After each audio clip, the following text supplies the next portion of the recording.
join us. Please bring your coinage. We sing 3-pointers, money shots all net, all vets. Both we not jet skiing in them sunny spots.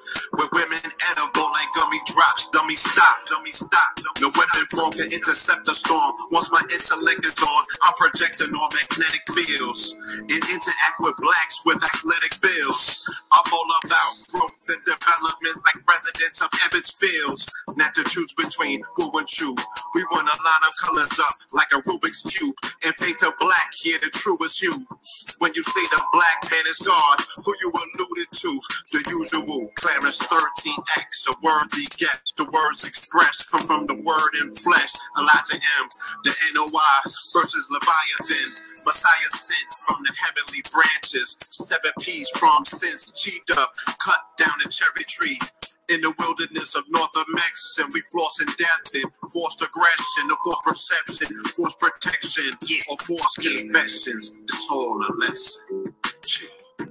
The sorcerers from Corsica, killer tonics, sticks and drums, like the Philharmonic Orchestra.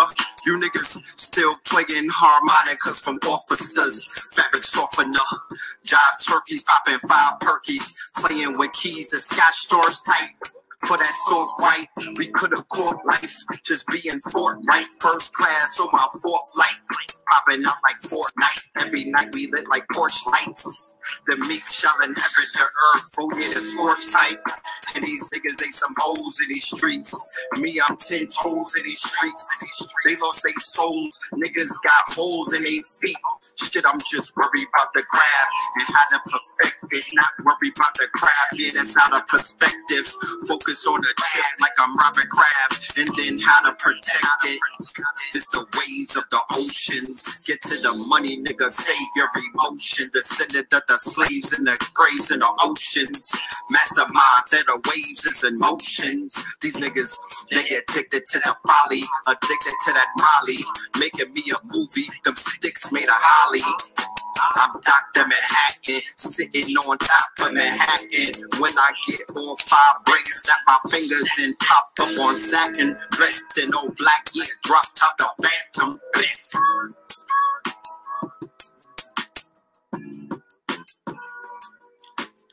Crumb TV. Okay. There you have it. That right there, family, that is Theta Waves off of, yeah, talk black to me. That's Theta Waves off of the upcoming project, The Pillars, right? That's not on Scorpion King. That's on The Pillars. The Pillars is a joint project with The Pillars, right? Red pillar, blue pillar, and you might get a surprise pillar, right? Because you know about red and blue, but do you know about the purple pill, huh? You know about the purple pill? You ever heard of the purple pillar? You know what I'm talking about? Look out for that. So look at us now. Look at us here. Look at us again on another ASHY the Classy Wednesdays. And we looking real classy. That's right. Thank you, everybody, for being in the building. Yeah, we're here. It's on the super duper late night, right? This is on a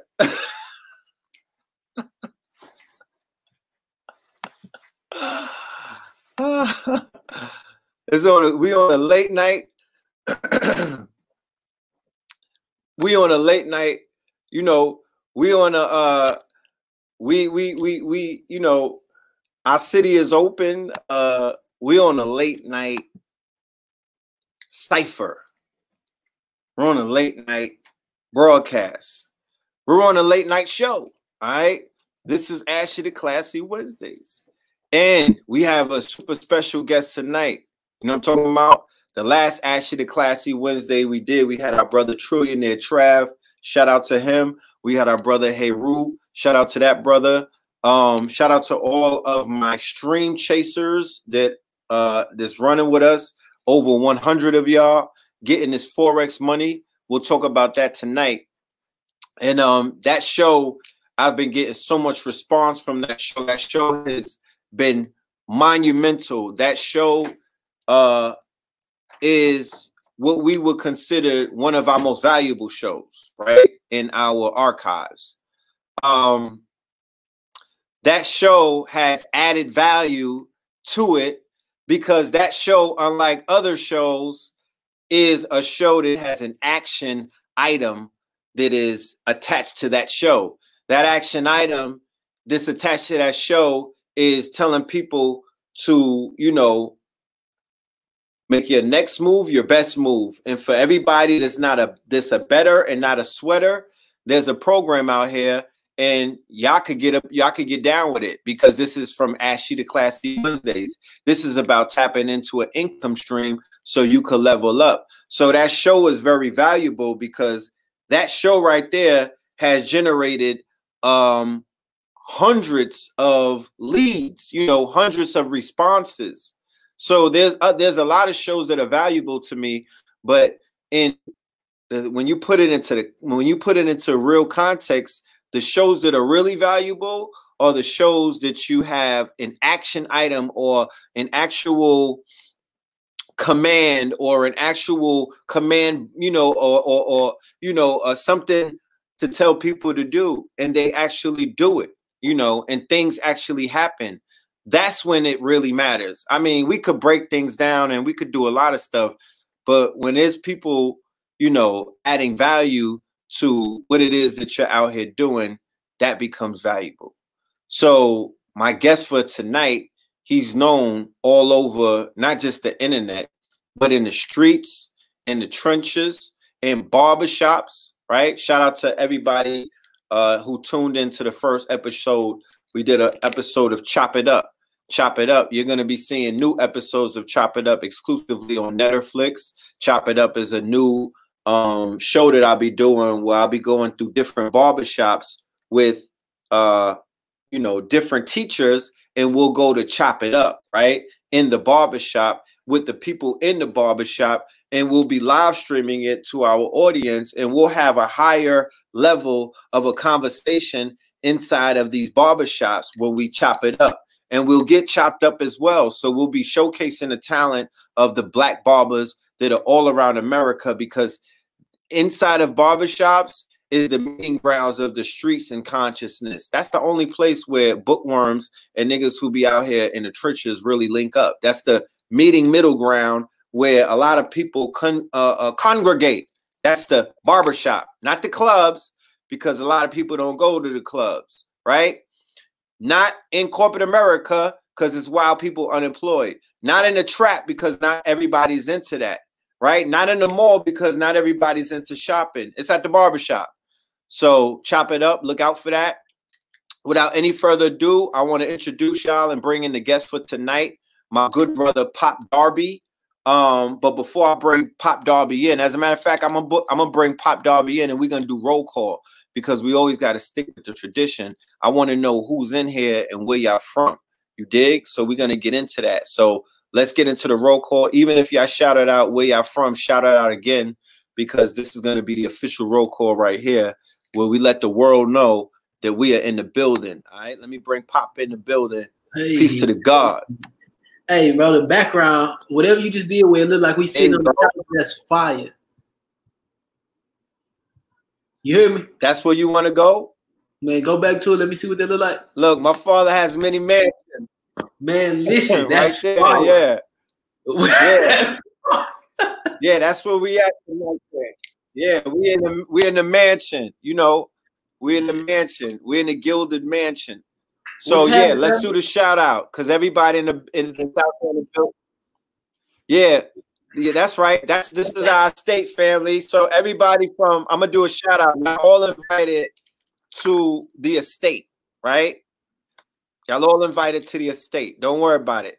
DC in the building. As a matter of fact, everywhere that we give a shout out to tonight, we have an estate that looks. There's a room that we own that look just like this in every single state that we shout out to right now, right? I own a house. I own a house on an estate with more land on it, more land estates in every single place in DC, in VA, in Dallas, right? Because we're gonna put that together. All of us that's on the show tonight, we not ashy, we classy, and we stream chasers, right? So we like, yo, you know what? We're gonna all set up businesses in DC tonight, Virginia, Dallas, Colorado, Brownsville, Kentucky, Gary, Indiana. This too could be, you could be in this you know, in this gilded room right here with all of these books. We could all have our mansions. Philly, Georgia, Gary, Indiana, Kentucky, Portland, Tampa, Grenada. Say that again. North Carolina. Yeah, read that door. Los Angeles, Vermont. Delaware. And I'm representing Houston. I don't know if I've seen it. Yeah, talk about hey, look, but then at the same time, when we look at H-Town is in the building. Yeah, and El Paso, Texas here. That's fire. Hey, this is crazy. This go crazy. This is amazing. Yes, yes. All right, so what I was about to say is that's right. Portland. All are online, and then we all in the same place. You know how we talk about global citizens, so we literally all stay next door to each other. So however many people in here, we all on the couch together. What they say about COVID-19, at home together, we at home together right now. This is how we gotta rock out. I really love this. At home together. That's a super fact. And I don't know if my sound may be sounding choppy. It's sometimes it is, sometimes it ain't. It might be me though. It might be you. Okay. How mine sound? So if it's me, you sound a little choppy. You know. Let's call you Young Chop right now. Okay. You're not an old chop. There you go. You're just a young chop. What it sound like now? Oh, it sound a little better. I just don't want to be on this bitch sounding like one of the Transformers. You know, when your voice start pixelating. Oh, yeah. Nah, you 100 on my side. This sounds super good. I don't want to start sounding like I'm doing auto-tune and whatnot. Although, you know, we can have that arranged. All right, see what it is now. But yes, all right. The quantum mind, right? And for brothers such as yourself, Pop Darby, let's go back to the Bible of people who get money. Napoleon Hill, Think and Grow Rich. That's a fact. He talks about the mastermind principle, right? That's the Bible for people that get money. That's right. No, I'm dead serious. You got to know that there's a throughway to people who are getting money, right? There's a book that everybody has read, and it's not the Bible. So there must be something in that book that got people out here getting to this bread. Hold on. Yes. Hey, and go live on your internet too, on your Instagram. Huh? And I'm live on my Instagram over here. So if y'all see me, because I'm looking to go get some questions. So the conversation we about to have, I'll be multi-dimensional and being in multiple places at one time. So your physical body might not be able to. Outside, I have a glasses on. Sense of. I have a book bag. Online activity. So I'm on YouTube. I'm on Instagram. I can record this and digitize that to make this be content for anything afterwards, for anything that we say or have going on. The book Think and Grow Rich by Napoleon Hill. It's certain authors. Where the launch pad is. It's right there. Parking lot. There's a car right there. It's like automatics. It's a launch pad. They were writing in the early 1900s. They're writing, and what they're doing is literally talking to people who are the wealthiest in the world. How they got there, what were their steps, what were their principles of success and whatnot. And they give you so many lessons that you inside of it, and you basically get to live through multiple people's perspective. And living through multiple people's perspective allow you to basically, think to grow rich, because now they say wisdom is learning from other people's mistakes. So you get to learn from other people's mistakes. I have to go, okay? So, You know what I'm saying? You me. Shout out to Jonathan. Yes, yes. Not cool, Cravens. I'm outside. Look outside. Yeah, we live out here. Look outside. Heels is Think and Grow Rich, but with Dale Carnegie, you have books like How to Win Friends and Influence People. So you don't Robert Greene, you have people like, I really don't like the 48 Laws of Power because it kind of makes you, but you got the 50th Law, mentality books that make you want to be able to go strictly towards one thing. And that's me coming towards you. That's what I'm doing right now. You hear me? You call me? Beep your horn. Red Thugger. Oh, I'm supposed to put my Instagram name. Hey, what I wanted to show y'all while Red doing that is natural sea moss, right? Oh, yes. Outwitting the devil is, they put that on my Instagram live. Outwitting the devil is cold. It's cold in the game, I ain't gonna lie. He basically sitting down having a conversation. The dominoes. What do you mean? What's happening in society. And remember, this is Road to 30. Until I believe something around 2007 or something like that. And and that's parking lot. You should be in the parking lot. The building with is the different religion, but to compare things to where you wanted to take your life and how they ask the devil, what are your is on one side of the street?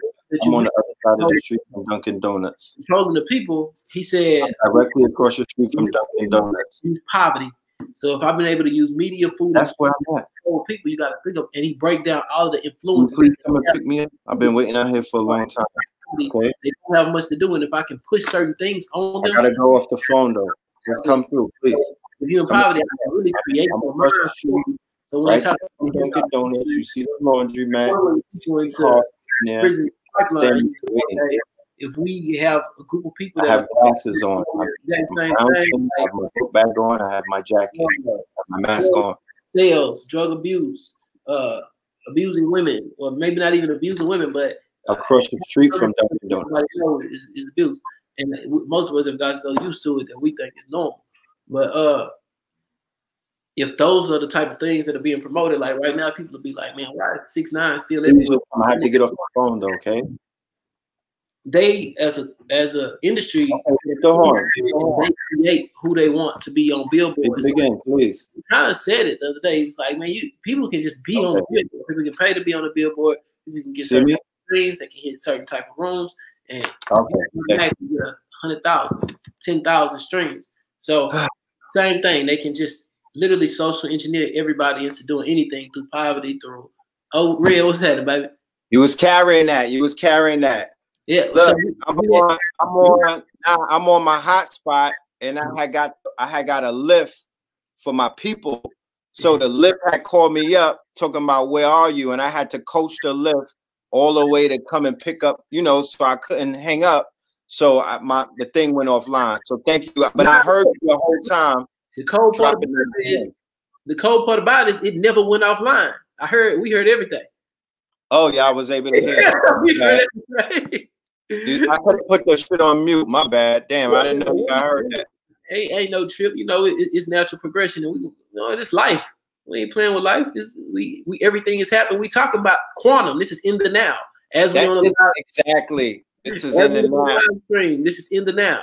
But what I want you to do is I want you to get on Instagram so you can go live with me, so we can have the same you're on the hotspot. Can you get on the hotspot and get on Instagram? I don't think so. All right, well, don't even worry about it, because I was gonna say we was gonna be double. We was gonna be multi-dimensional right now. I'm on. Hold on, let me see if I could go. Yeah. I'm gonna tell you if you cut out. And if you get on Instagram, go to my page, and I'm live, and I'm about to add you. All right, cool. Yeah, my bad, y'all. Stu was on bozo time.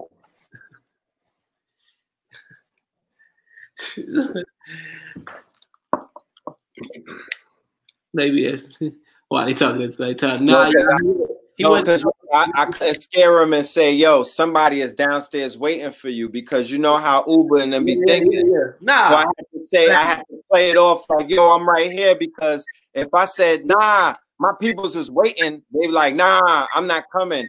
And it took them 30 minutes to come in the first place. Because, you know, they're not working right now because of the COVID. That's one of the industries that got disrupted. Uber, Lyft, what is known as the share economy got disrupted by COVID. We're going to talk about that tonight. We're going to talk about some classy topics to get people's ashes off of them, right? Did you get it? We'll get it on Instagram? Yeah, I'm on the gram right now. Is the reception through the Nah, you butter. Go to my live, and I'm finna add you on.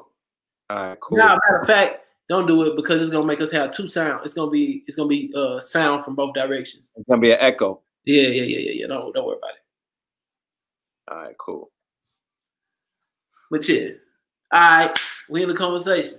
So what we was talking about was we were talking about books, as you said, Think and Grow Rich by Napoleon Hill, and I said that some of the great artists or authors to tap in with is Napoleon Hill, Dale Carnegie, Robert Greene, and then they had said another book by Napoleon Hill that was Outwitting the Devil. And, you know, that was our book of the month, like 2 months ago. So I was basically breaking down the conversation, and one of the questions that he asked the devil was, how do you control the world? And he was like, well, there's a even energy.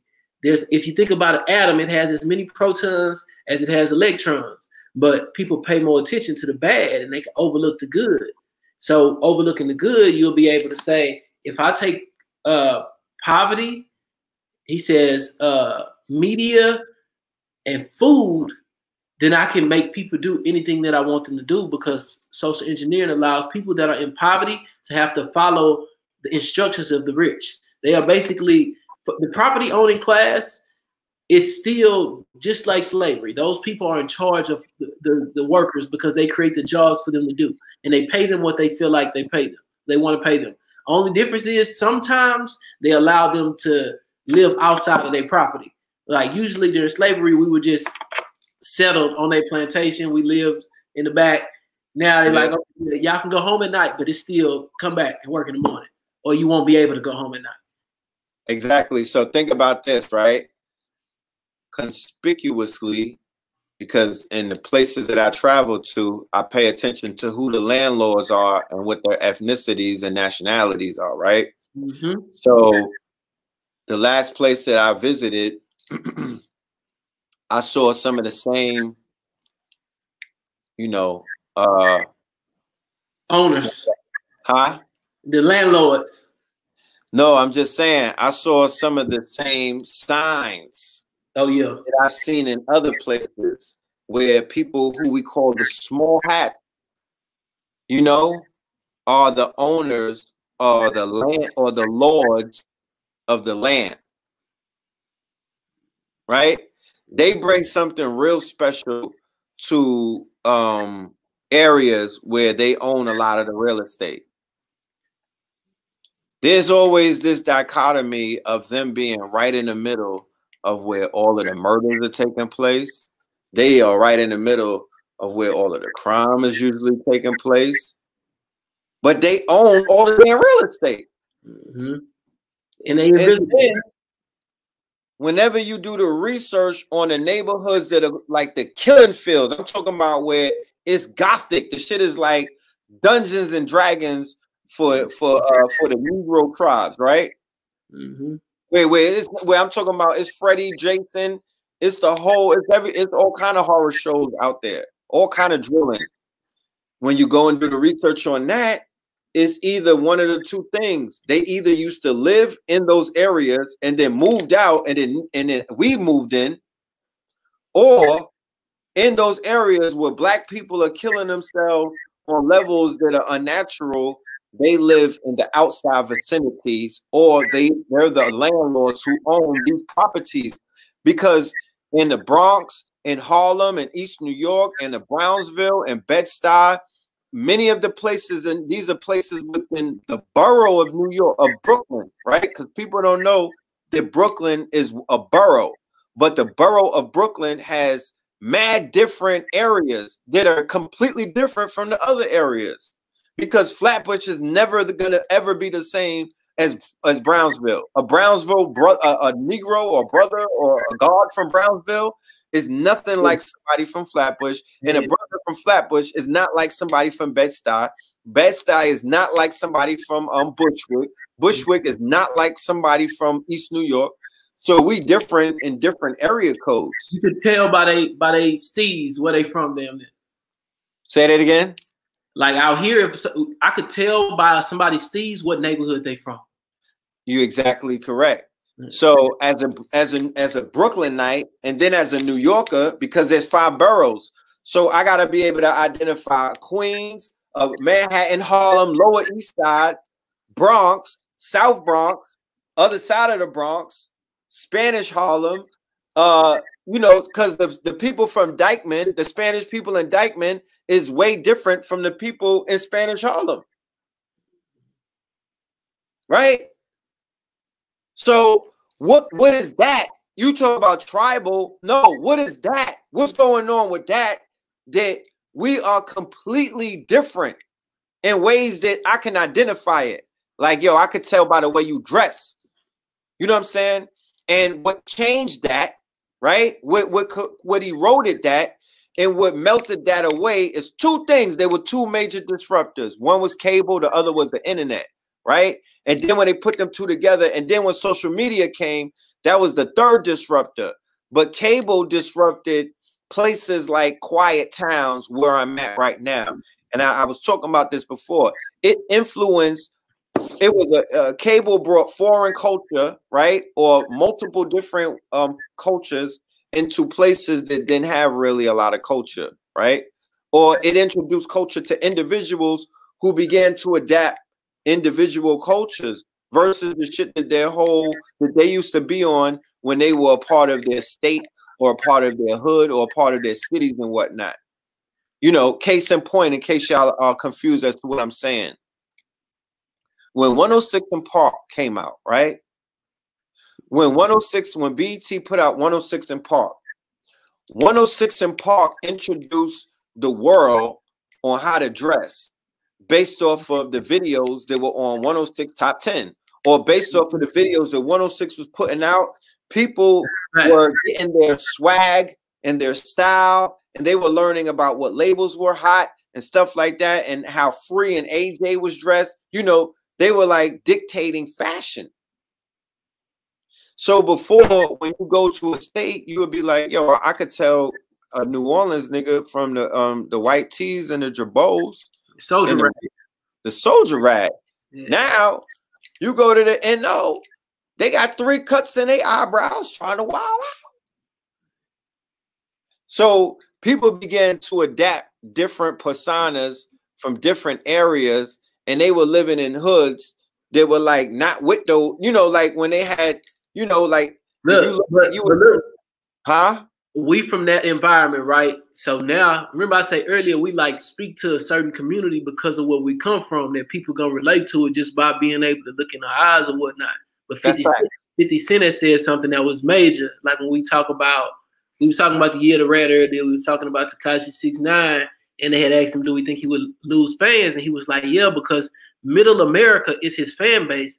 The people that's in the streets that operate it, they're gonna be like, yeah, that's corny. But them ain't the people that's buying albums. So he say what rap does is give people a safari where they get to tour and look at all the animals and point, and they don't have to be scared. So wait, now Willie D? 50 Cent. But Red Pill said that too. Oh. I'm glad you said that, because now I got the editing tools. Months ago. Let's go right to it right now. When I edited it, dead ass. I said it. I said it's more Poindexter. Let me add on when you finish that. Go ahead, because you said something significant. But let me let you finish your thought. Pardon me. All right. So basically, with that being said, of course, those cultures want to look at 106 in Park. They want to look at the Migos. They want to look at the popular rappers, the little babies, to see how their life is, because they imagine that lifestyle. When they watch movies, you know how we might watch a movie about the kingdoms in Europe forming, or fucking some shit that we ain't seen. That's how they watch our real life right now. You dig it? So this is all entertainment and theater to them. Say it again. This is all entertainment and theater to them. And when I said the English thing, it reminded me that we keep on talking about landlords. And remember, that comes from a time where people that had property were lords in land. So when they see them, because of the honor and the respect and the property that they have, they, hey, what's up, Lord? Those are the landlords. You know what I'm saying? And everybody stayed on their properties. And it's the same exact thing today. We have just, you know, when they said they wanted to continue Rome, the Roman Empire, through the Council of Nicaea, and put everything in place, you can clearly see that they're set up in their structure right here. Yeah. You froze, but I could hear you. Oh, I froze? Nah, not no more. Not no more. All right, now what we were saying was 50 Cent said you could take the inner America on a safari in the hood, and they'll be able to look and point at the zoo and not feel like they in danger. And you said we're gonna say, now go back to March. Look, 50 Cent knows his audience, right? 50 Cent, by speaking on Tekashi in that manner, in a way shows his hand, because 50 Cent is the prototype that Tekashi is following is a prototype that was written by 50 Cent. You understand what I'm trying to explain to you? That Tekashi is the king of the trolls, right? But he decided to be the king of the trolls in one of the most rewarding times for troll behavior. He decided to be the king of the trolls. They let him out, right? The federal government let him out on purpose, because they knew that the king of the trolls was needed, right? He's needed to do what he's been doing to this economy. Do you know why? Because he belongs to the attention economy, right? He is the product of the attention economy. He is actually the one, he mastered the attention economy by actually studying it. But the king of that, and the one who started it all for the hip hop generation, our generation, is 50 Cent. So 50 Cent, by speaking to this young man, both offline and because don't think that they don't be having conversations and whatnot, right? Don't think that they haven't talked about, you know, everything that he's doing already, because like I said, 50 Cent was with the police too, right? 50 Cent got shot. 50 Cent got on by trolling Ja Rule. Hold on. 50 Cent got on by trolling the rap industry with How to Rob.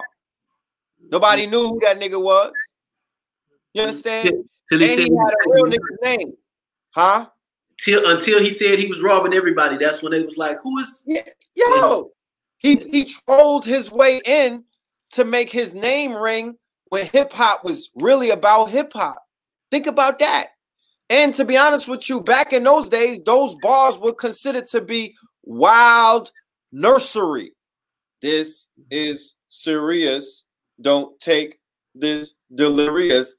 Do you know niggas was Basuda in that? But the fact that he had the testicular fortitude to say that in a day like that, when Flatbush, you couldn't even, like he said it in a day and time where you really could get hurt for real, for real. So it meant something. He was a disruptor. Then he got shot, and he came back and he trolled this artist who was at the top. and he ate his energy and became bigger than him, right? Then went on to troll other people, and now he's where he is, and he does it from a place where the police created all of his they took out all of his rivals. The same thing that they did for Tekashi with Shotty and all of the 9 Treys. Remember that the feds and the police through 50 Cent cleaned up Kenneth Supreme and Jimmy Henchman and a whole bunch of people. Don't forget that. He used to roll with the top of the he used to roll with the top ranking Popo. But that's New York business. Huh? That's New York business. No, I'm just saying. Yeah. What I'm just saying is the people don't realize that the game been over. That when this nigga got on, he's a troll. When he got on, the New York was dead. You know what I'm saying? It died after that in the sense that the beefs, it was remember what a virus is. Understand what malware is. Understand what a virus is. When a virus gets into a computer, or when a virus gets into the system, or when a virus gets into a movement, or when a virus gets into anything, shit start going wild, topsy-turvy, and nothing goes right anymore. Like when it get into your computer after going into them goddamn booty sites, right? And then your shit goes upside down and you get all of these sentinels and all of this, you know, all of these viruses. It's the same thing with this. You let a fuck nigga in your crew. You let a toxic chick in your relationship around your whiz who was pure when y'all was together, and then you let somebody poison her mind. That's a fucking virus. That's worse than the COVID. And some of these viruses last longer than COVID-19. And you can't beat that shit up with echinacea. How about that? All right. So since we talked about hip hop and the attention economy, I kind of want us to really break down how everybody have the opportunity to take advantage of the attention economy, not just because of like social media and shit, but just because it's selling senses. It's selling things that are usually free. So going viral on the internet is more or less about I might get 1 million views on something. So let's say if you got a content on YouTube that gets 1 million views, or you have a channel that people have to pay to subscribe to and they get 1 million views, that's a complete difference. Now you're getting paid for people's eyeballs. So us being able to circulate our dollar is no longer us just talking about like actual money. It's circulating eyeballs. And same thing with the music. They paying for streams. Them is ears. Them is listening. Them is listens. You're paying for people's. If you can attract people, remember they say talent is your ability to attract something to you. So anything that you can do that makes people watch you. But sometimes we're in 2020, the talent might be fucking boot gang and shit. That might be a talent, but it's going to attract attention, and those eyeballs will get you paid, and those ears can get you paid. And we here. Joe Rogan, they just say Joe Rogan hit the jackpot. That's dang, I can't even remember who just did it and added them to his to their streaming service to get his podcast on. And now Joe Rogan, they up 100 million. Vlad and them is predicting the stocks, and it said that the stock market, the stock for whatever company it was, somebody put in a chat, jump. It went up. They had 100 million. Spotify added $1 billion plus to their stock value by doing what? By signing Joe Rogan and putting the word out. When the word got out that Spotify made his thing exclusive, right? Meaning that Joe Rogan, and pardon me, y'all, because it's late, so I'm supposed to be, relaxed and on laid back. But I'm lit. You know what I'm talking about? It's so if I get too excited, pardon me. But yeah, he flooded mad different platforms. He tapped into the free economy, right? This is click and order versus brick and mortar. So being that you asked that question, let me get into the grand lesson tonight of what we're doing, because keep in mind, this is ASHY the Classy Wednesday, but this conversation is going to continue because, Houston is an open state. So guess who pulling up in the Phantom or the Ghosts? Yeah, the Red Pillar. And we're going to do something together because This is about taking advantage of the now, right? Sophia Stewart and a few other people who are smarter than me said that the future, no, Phil Valentine, Dr. Phil Valentine said the future don't exist, right? And neither does the past. The only thing that exists is the now. So I don't want to romanticize anything but the now. So in the now, we live in the now. So right now, if we really wanted to, I don't want to stretch your imagination, all 328 of y'all, but we could implement a formula to make $1 million in the now if we wanted to.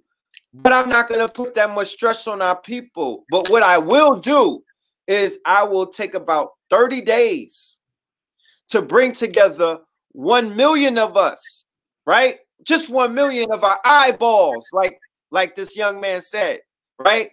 They lifted up the burden off of our shoulders and said, you know what? It's not even about fiat with y'all. We'll make it easier for y'all. We're going to make this game. We're going to put the fucking struggle from, you know, this shit is the video game. The struggle from PS5. Struggle video game. And they said it at easy, right? And they said that we're going to take you niggas out of perpetual poverty by monetizing your eyeballs. The only thing that you have to agree to is that when Pop Darby goes live, all 500,000 of you just have to agree to look at him. Can I ask you for more? That this is the thanks that I get. All of the work that I've done for you, this is the thanks that I get. All of the hours that I put in and you can't even watch me, huh? Right? So they lifted the burden off of a lazy nigga's shoulders because lazy niggas is like, I can't get out the house to see Red Pill. They say, you know what? If you look at him, we'll give him a check. Right? Yeah. So in a brick and mortar reality, I could have a storefront and I could decide to have a clearance sale and I'll plan for that sale and I could project to make a certain amount of money. Why? Because my store has a physical limitation based off of the dimensions in size, right? There's a certain dimension in volume based off of the square footage, based off the volume that the store can fill up inventory-wise. I can do a calculation as to what kind of money that I'm going to make, right? You can create a projection. I can create a projection, right? And this is how stocks were sold, and this is how stocks were evaluated and things of that nature. And this is how companies were able to, you know, get valuations based off of how much items that they were shipping, quarters, and all of this stuff, holiday, you know, all of these metrics, all of these, you know, all of that.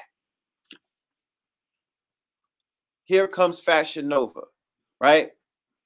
Or here comes, you know, an internet e-commerce based company like the companies that are selling, you know, their own sneakers and whatnot. Let me put it on this, right? Yeah. What does OnlyFans sell? They sell design. They sell entrepreneurship. Okay, they sell entrepreneurship. Yep. They tell you can do whatever you want. You create whatever kind of content you want. We don't give a damn. It ain't specifically for motherfuckers to be naked on here. It doesn't necessarily mean you naked. That's what I'm saying. You can be having lessons and lectures on this motherfucker. That's a fact. When I said I'm opening up an OnlyFans before the COVID happened, they were laughing in the chat room. Ho ho. And I was like, I'm gonna do it because, you know, I got some ladies out there, they got toe fetishes and they said they would pay to see. You know what I'm saying? I was like, that might be an offer that I can't turn down.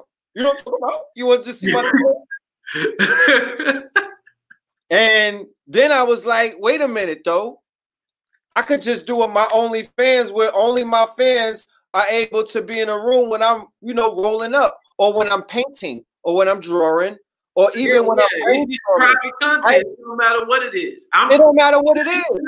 That's not what it was made for. I think that's just what they were using it for.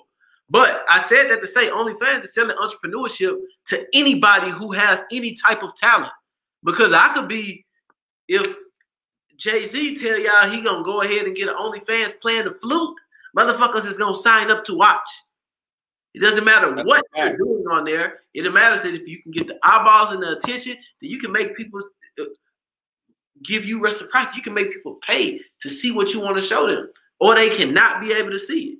So now that they had an opportunity, if everybody has the opportunity to be an entrepreneur like that, OnlyFans. Look,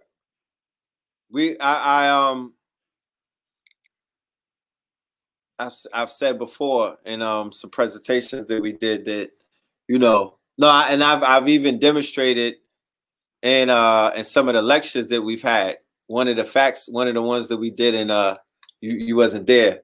We was in DC, and I passed the microphone around, and I was like, you know what? I want to talk about Red Pill, but I'm going to introduce me to y'all, but I want y'all to introduce yourselves to me, right? Hold on. I was like, this conversation is about entrepreneurship, and this conversation is about people with skill sets. And was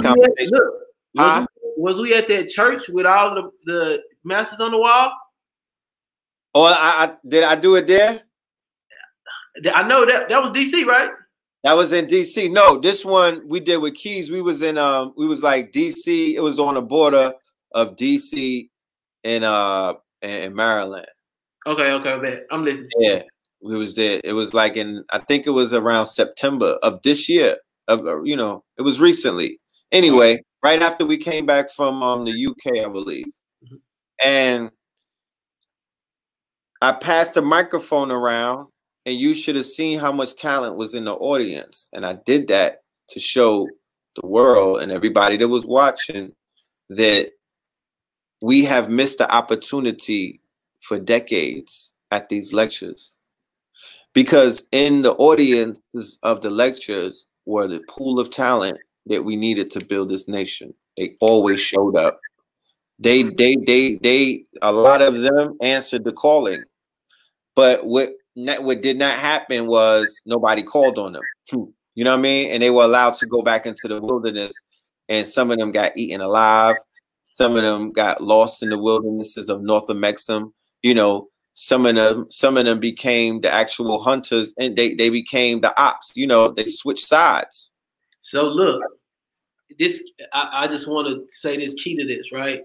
Yeah. I started being an entrepreneur in 2015. And the whole time I've been an entrepreneur, every month I've had a meeting open to the public. It's usually the second Tuesday of the month. Second Tuesday of the month, I go in. First thing we do when we do our introductions, I tell them, look, this isn't a lecture. I'm not in here to tell y'all what to do. I'm going to tell y'all what I feel like can happen. But I need you all to tell me who you are, what you do, and how you feel like you can help make this nation greater. Because in unity of wealth, that's the purpose. It's not for me to try to act like it's one person here and everybody has to follow. It's a whole bunch of us in here and we all want the exact same thing. So how can we create it? So the first thing I do is tell people, all right, I'm Jeremy Darby, intellectual property strategist. Y'all might be here because y'all know me, or somebody might have told y'all, give them a rundown what I got going on, point at a couple people, tell them who they are, and then I say, all right, now let's go around the room. Everybody tell me what's going on and see who we can meet, because afterward, that's the best way to get your networking on. If I already know, Brody over there said he an investor. Buddy over there said he do real estate. I'm a realtor. Yeah, I'm finna go bump heads with all of them. You know what I'm saying? So I try to make it to where people can already be ready for each other at the end. And that's been the most successful thing I ever did. Have physical meetings. Oh, definitely. Definitely. And your organization skills are impeccable, That kind of suck if it's like keeping up with shit, but to bring people together, I'm good at that. No doubt. But I'm saying you're willing to learn, though. I'm sure you're willing to learn. Every time that I see you, you're in a process of learning, right? You're still in the process. You're still in the process of development. As long as we're in growth and development, as long as we're on our GD, right? And I'm not, you know, as long as we're on our growth and our development and it's not arrested development, then the potentiality that we possess is always going to be on infinite, right? It's when you start slowing it down and getting into, you know, stagnation and other things, that's when we're going to have to talk again. You know, that's when we'll be like, yo, that, you know, the direction is not the GPS. It ain't going in the right directions. So we live in one of the most promising times that was actually promised to us. Amen. Right? Facts. Facts, right? Like Dick Gregory said, huh? For sure.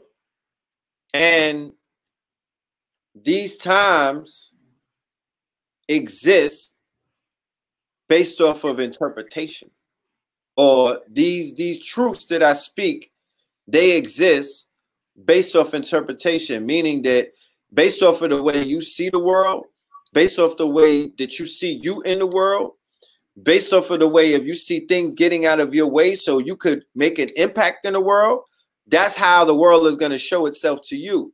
So everybody that I know and everybody that I'm surrounded by and the people who were in my network, when Europeans got on TV and said that they're sick, nobody in my network said that we sick. Facts. Can I get a fax? Nobody was like, yeah, we out here sick. They was like, oh, them people sick. Remember first people thought black people couldn't even get coronavirus. I say, remember at first people thought black people couldn't get coronavirus. Yeah, and I nigga stood on that. You know what I'm talking about? You know, and I advised, what I advise people to do is to tap into the I am. I am healthy. I am wealthy. I am loved. I am light. I am immune. Right? Look, I am immune. People like, yo, why are you wearing that shirt? You might offend people. How? You niggas was walking around wild offensive forever. You know what I'm talking about? Hey, look, what you said earlier, we in the sea moss cartel. Like, my desk looks different now. This is purple sea moss from Jamaica. Like, literally. We in the cartel now, baby. Yo. It ain't a game. This is turning into everything. Are you, I mean, are you, what did they say? Are you dumb? Look, for the life of the economy, a whole economy opened up. Then for everybody who's a fan of the Narcos on Netflix, Talk Black to Me, a whole cartel was birthed. It's called a sea moss cartel. I don't understand if y'all know what's going on out here in these streets, nigga. That's work. It's being treated as such. There's sea moss cartels forming underneath your noses. God damn it, Southwest T is home. Facts. Their fucking kids. BMF is about to come to Stars Network. You better find something to sell because everybody's gonna be hustling in a minute. And they out here moving sea moss, and I love it. You understand? Blue Pill is Rick Ross in the hood. Okay? Man, you see, we got bricks of sea moss, bro. Bricks. Yo, this I is ain't gonna tell you how many. Look. All people know, like I said, what we represent, right? So we used to have these, but it wasn't sea moss, right? So now imagine the feeling of being, you know, we getting the load, man. I need 100 of them. Come on, come on, man. Come on, I need. That niggas gotta give it up. I need come on, man. Y'all don't think we writing the script? Y'all gotta give it up. We gonna bust it down. Yeah. Fuck with you. I cut so many people off. Or I'm like, all you niggas got COVID. Stay away from me. Yeah, you niggas are not COVID clean. Anybody with a dirty mind. Anybody still eating pork ass. Anybody still crawling on their knuckles. Yo, you lost a friend. You know what I'm talking about? I'm keeping social distance. I hope they come out with a selfie stick that could taste me when a nigga crosses that the 6 feet, you know what I'm talking about? And we could give out some goddamn tasers. I'm ready to tase and mace these niggas. Like, yeah, stay out of my auric field. Oh, that's hilarious. I'm traumatized. I got PTSD, my nigga. They gave us the code. They said, yo, it's a COVID out here. And they left niggas with toilet paper. And in some places, they didn't have toilet paper. It was like, yo, we're going to get back at you. We're going to send you niggas a check. And that was it. So what do? We flipped everything on his head. And whoever is writing the script is an ill-ass writer.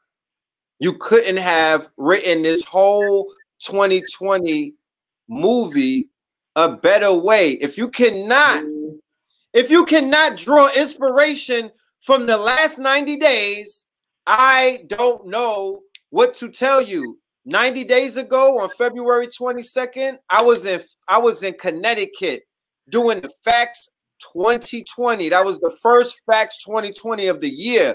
I was at a place called an Eco Space in Hartford, Connecticut, right? I'm right next to it right now. I'm actually on the block that I did it on, right? I could walk there and be there in 2 minutes, right?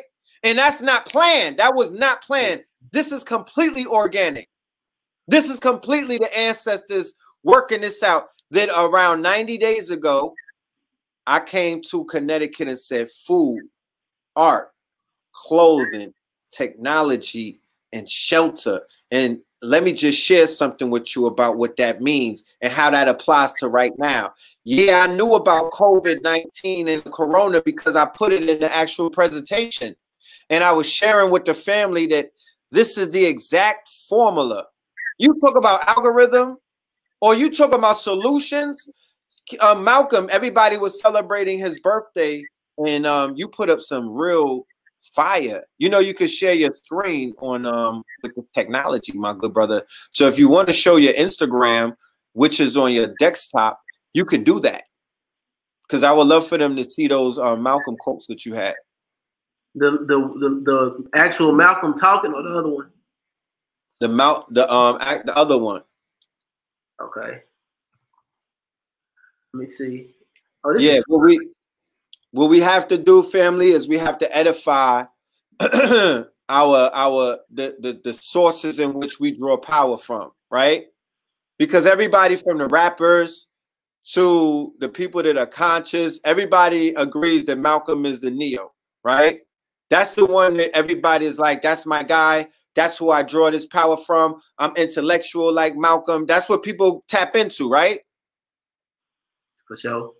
Dudes ain't in the barbershop like, what? Don't let me get on my Martin. When somebody tell you on your Martin shit, they might be trying to down talk. They might be trying to play you, right? Yeah. You know, people is not like, yo, I'm about to get in this Garvey shit. You know what I mean? I'm tapping into my Garvey. No. The most quoted, the most tapped into, the most summoned entity or egregor is the Malcolm X one, right? And then we just found out by Netflix, right? Who did a real, I mean, we're going to talk about Netflix in a minute too, because this is about brick and mortar and click and order. But they put out a hit job on the nation, and they put out a little hit job in the Who Killed Malcolm X. And they told you that, nigga, fuck what you heard. It was an open secret that there was a group of people who killed this man in front of his daughters, bro, and his pregnant wife, bro, right? And he was a hometown hero. Fuck what you heard, right? It was an open secret. And he was allowed to live and walk these streets while everybody fake love on Malcolm and draw from him, right?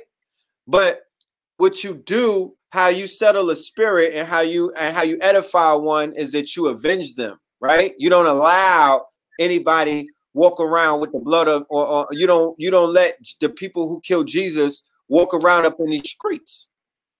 Hey, can you see this when I'm sharing? Yeah, I can see it. So let me see if it's gonna play. I want to play the real Malcolm first, just so that we can get a sense of what I was saying when I say his speeches is so powerful. Yes. Let's give him that. Sure.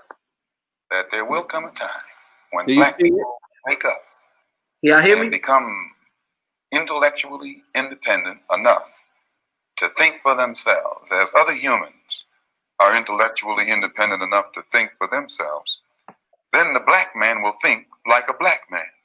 Oh, hold on. For other black people. Yeah. You can't hear that? Yeah, I can hear. Hold on. Let me do something because I got the background thing on. Hold on. There you go. I'm good to boogie now. Yeah, I can see it now. All right, I'm gonna play the other one. What you talking about when I was saying like his quotes, and I asked what was people's favorite quotes. So okay, the focus was to be able to understand how deep his language was. Quotes, one that stands out is when he said, "You can measure a man's intelligence by how simple he makes difficult things. You can measure a man's ignorance by how difficult he makes simple things." And it's just because most things are simple, and people try to put so many complexities onto it's like just natural. You don't have to really overthink a lot. Another quote that I love is that he said, if all of these leaders are so smart and so insightful and care so much about the people, why have they not created a strategy that allows us to be able to pull ourselves up by our bootstraps and get out of poverty?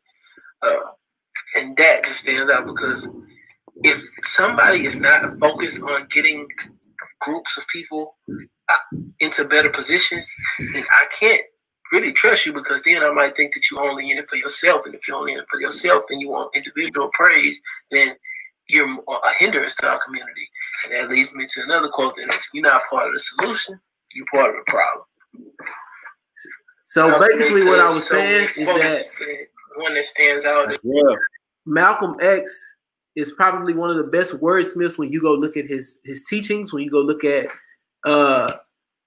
everything that he left behind for us to follow. Bro gave us the game to do it all. And that was the time. The 1960s were the time where it wasn't as accessible to talk to people. It wasn't so easy to reach people. You might got to go on TV. You can't just create a podcast and an Instagram and people just to be able to listen to you. So now, since we can do that, the 60s, because we can say, okay, people that had great minds didn't have people around them to think about, let's create a business structure out of your mindset and grow it. Now we can do that all in the same instance, in the same day, immediately. In the now, in the quantum. So imagine what we're supposed to be doing to make our ancestors proud, right? Look, and I don't want to be facetious or anything, right? And I'm not. I'm gonna turn down a little bit. You know what I'm talking about? I'm gonna turn down a little bit. But when you really look at the context of what's being done by Black people in the digital space collectively, right? In the calendar year of 2020, and you can measure it against stock markets like BAT. You can measure it against the Silicon Valley big tech stock markets, the caps on all of these stock markets. You can measure it against Forex. You could measure it against what the Europeans in Silicon Valley are doing. You can measure it against what Elon Musk is doing. You can measure it against what other different ethnicities are doing, right? We're doing 0.001%, right? And we think we're doing something, right? It still feels good, but in the scheme of things, we are operating still at 0.001%. We're not even at 1%. And I don't want to be on my Claude Anderson giving out real bleak numbers and whatnot. But we're not even tapped into the hood is just finding out about Cash App, right? And that's a good thing. You know what I'm talking about? And they bodied the game because you could buy stocks on it right now, and you could buy auto stocks. I got my shit on auto buy for mad stocks. Remember like a year ago on Cash App, they were shutting people accounts down if it had a lot of extra shit going on. That's right. So what Cash App was doing, they were in the process of becoming FDIC certified. FDIC is the companies that literally make you a bank. Federal bank. Now you can distribute capital. And you broke it down. They're a bank. Give it to them. Break that down. Cash App is the world's first digital bank in America. You know, we talk about Bitcoin, but when we talk about digital economy, I don't think people understand that a bank is no more than numbers on a computer. So now as we go into places and we actually able to hit ATMs and all this, yeah, but we don't have to do that. Cash App is, when you log in Cash App right now, the first thing you fuck around and see is we can now help you get your money from the government. IRS has allowed us to woo because they are now a bank. That's right.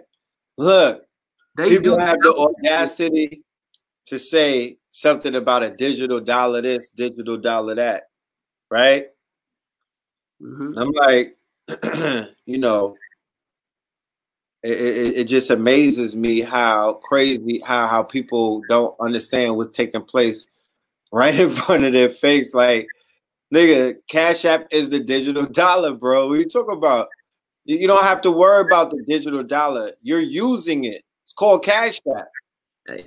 Fam, I haven't touched paper money in like I haven't touched paper money in like 4 months. And I don't want to touch it anymore. Like, Cash App is the digital dollar. And now that it's a bank, right? The minute and you could buy crypto on it. So the minute they incorporate crypto, and you can trade. You could trade, you could do crypto, right? And you could go ahead and you know, do all of the regular transactions that a bank would do without the cost transactions that a bank is charging. You know what I'm talking about? You could go ahead and put out $1 million. You could send, I don't know how many people sent $1 million through Cash App, but you could send thousands of dollars through Cash App and it reaches somebody automatically, bro. That is revolutionary. That's why during quarantine they got that FDIC certification, because they wanted to give people immediate money. And everybody don't have a bank account. Everybody don't have, but if they go create a Cash App, they can give people immediate relief. So the government needed them. So now when they're dealing with the IRS, they are the communicator to the regular people. The IRS like, we can't reach them, but you can. We can give you the money. Here's your certification. How ill is that? That's something anybody could have created. So the creation of Cash App, right? For anybody who read the book 1 Minute Millionaire, the actual creation of the Cash App made the possibility of the 1 Minute Millionaire a possibility. Like, I don't know if you realize the times that you're living in, but on Sunday in the city of Houston, Brother Red Pill and Pop DARBY, along with a special guest or two, we're going to inform you, you know, what these times are, and we're going to give you value. We're going to add value. We're going to give you steps. We're going to show you what you need to do. So before we even go any further, for everybody that's in the building tonight, what is today? ASHY Wednesday. We're going to be doing something on Sunday in Houston. I want to tap into that H-Town energy. I want to tap into that Houston energy. I want to tap into that, you know, that raw Texas heat. You know what I mean? That sun is different down there. And I want to highlight somebody who is an essential worker, somebody who's leveling up, a brother who is a government official, meaning that he governments his mentals and he's official because he had the mental fortitude to run against Scarface, right? Tell him briefly about your political experience and what it prepared you for. Man, coolest thing is just looking at both sides of it. I've never really been into politics, no ever had political aspirations. I still don't. I have podcasts, and my homegirl came on my podcast. She was running for mayor. Like, bro, how are you just running for mayor? Like, who does that? In my head, but we're on the podcast, so I'm not just asking her in my head. I'm like telling her. Her name is Deidre Smith. like, who runs for mayor? Like, what's making you want to do that? Because my whole focus has always been economics. I tell people all the time, if I'm looking at 10,000 people in a neighborhood that are in bad shape, they might not all got $100,000, but them 10,000 people all got $20. So if they work together, they can easily build $200,000 within a second, especially on something like Cash App. Then I'll be like, all right, if you live here in this area, in this district, send $20 right now to Cash App. We about to build something. And we can, within a day, we can raise however much money we need to and get any initiative created that we want. So what she did was, she was like, bro, it's super easy to run for shit. I'm going to go down there. I'm going to put your name on the paperwork. And so, so as she go down there, she put my name on the paperwork. I don't know. This unbeknownst to me. Somebody called me like, hey, we finna run for city council. Can you come help us? We want to put you on our campaign. So I go help them. This is like my birthday in September. This is like August. So I go help them. And they are telling me, okay, I'm running for city council. It's 16 people running. It's 17 people running. I'm like, I'm looking at the ballot. I see Scarface. I'm like, okay. But shit, if you doing enough and making enough noise, you can win this. So I'm looking through it. I see my name, Jeremy Darby. I'm like, hey, brother, you know, you know who this is right here? He like, I saw that, but I didn't think that was you. I say, my brother, I don't know if I'm running, but I'll still help you even still, just because if we both running and we on the same team, then I know we good. Ended up being the same conversation I had with Scarface. So they like, all right, cool. I go through it. I just look at the political process, right? Malcolm X had a quote called, a speech called "A Bullet of the Ballot." Bullet of the ballot, yeah. Bullet of the Ballot was about communities having political intelligence to take somebody that's of them, from them, that they already know, already doing the work, to be able to put them in a position to be able to have conversations with the people they already talked to, help the people that they already talked to make sure that they're on a entrepreneurship scale and thinking on focusing the dollar and not just having a fiction for wanting to see themselves on TV or their name in the newspaper. And likes. Or just like what politicians do now, like to show up, wave, and check the dudes. Take pictures and all that stupid shit. And that is, look, hold on, Pop. That is a directive from Malcolm X, right? You're supposed to edify the ancestor. That's a directive from him. The bullet of the ballot. That's the commandment. But go ahead. So basically what he says in that, he also gets to talking about how you have people that come into your neighborhood, steal from your community, and run away at night with all of these foreign-owned businesses that the government fund, or that they create industries themselves and get into them, like the nail salons and the beauty supplies and the corner store or bodega. You'll see people in your neighborhood like, damn, why they all the same people? These people must be related. They all selling Swisher Sweets. They are related. They're cousins. They put their money together. They opened up one, and when they started making money, they opened up another one. And when they started making money, they went to the other side of town and started opening up more. And then they go home to their houses at nighttime to take all of the resources from the community. So basically what Malcolm X was saying is that we have the opportunity to be able to look. In my race, it was 22,000 people that voted. But I believe 70% of the people that voted were over 62. So when we're looking at it like that, it ain't more grandmas than grandsons. So we can definitely control our community population through voting. Even though I'm not one who believes voting matters, because you can get into that position and it won't do shit for you. The only thing it will do for you is give you the ability to communicate to the people what they need to know. The people. That's right. Just be a real one. Has the right information that the people need to know. So it's like, unless the right person gets here, because everybody else gonna try to do it through the office. Like, we're gonna write in legislation. Fuck writing in legislation. Create a company, a program, an organization that does what you need to have done. And I don't give a fuck if they sell wholesale white t-shirts. You only wholesale white t-shirts in your district, and you already up $1 million a month. That's right. That's it. It could be that simple. So I ran for city council, but I was having the same type of conversations I'm having with y'all. I was looking how I look now. I was acting how I act now. I looked at a video from my thing earlier, and it was like somebody asked me, "Why should we vote for you?" And I said, "Because we don't give a fuck about." A matter of fact, this is why I looked at it.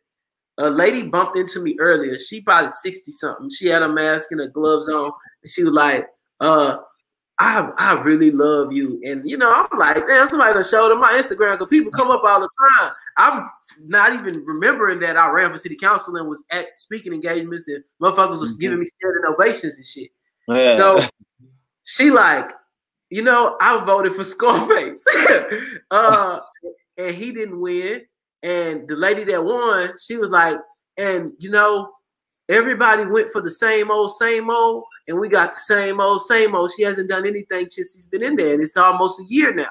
And I said, and the lady that won, I ain't gonna say I'll be in contact with her. If it's a problem and people be like, bro, my trash company didn't come out on some coronavirus shit, I call her like, bro, make sure the trash people bring their ass to this hood. And she be like, I'm gonna see what I can do. So I ain't going down talking like nobody did anything, but I haven't visually seen anything that's happened besides like pass out some free masks. So I was it's on the people. You tried. It's on the people. So look, this is what she said. What made me go look at the old video? She was like, the stuff that you was talking about. She got my number and she saved it. She was like, I've been wanting to call you ever since, but it took me so fast I didn't even know what to do. So I was like, I mean, it's like that. And then they denied me the right to run. They told me I couldn't run unless I was a write-in. And she was like, and it took us so long to write stuff in. And I just said, fuck it. And I was like, man, it's good. That's not what I needed to do. I did because of what you just told me. You know what I'm saying? So I don't know who grandma you are, but I know you from my section. So I know somebody else that you know. So now the people that follow me on the internet can look and be like, okay, that makes sense. Now their granny understands what direction our generation is going, and it feels good for her to tell me that she wish I would have did it. And like, I ain't even vote for you, but I wish you would. You know what I'm saying? Even if it's on us, like when we say we got to put up $20 a month, we got to create politicians. It's on us to do all of that. If we don't, whatever outcome we have is still our fault, because remember, we are not the person in the right. People want to blame the white man. He's not doing wrong. He's doing what he's supposed to do. If you were in that predicament, you would probably do it too. You the one that's not doing what you're supposed to do. Yeah, like he's supposed to want to stay in power. Yeah. Remember that. He's supposed to want to get something for nothing. Yeah. You know, he's supposed to want to control all the resources, hoard it, and have everybody that he has in his pocket eat off of that. Because remember, the reason why the starting five from Bangladesh's most wanted, right? The reason why they're owning everything. You're not red. I don't know if you're not everybody. I don't know what that, but I knew it went out. I don't see it from that because but as to do that, I'm gonna look at the comments and I'm gonna just subscribe to understand what I've learned during the process. And it was basically everything is what we know it to be. We say that it's not what it is. It's not about helping community. It's not. You went out.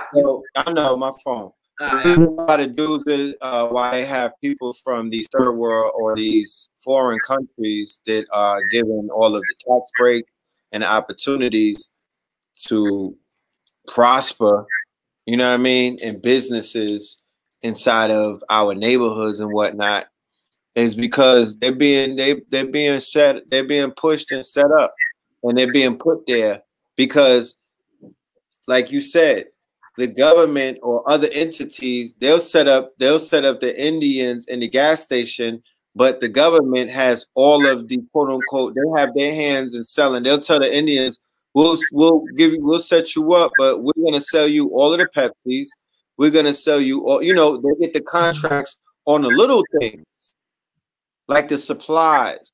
The supply line is where a lot of the that's where a lot of the money gets made, on the supply line, especially if, you know, the 7-Eleven is selling some bubble gum for like $1.80, but it costs under 1 cent to basically to buy a unit. You know, a lot of these companies are, you know, it's hands washing each other basically.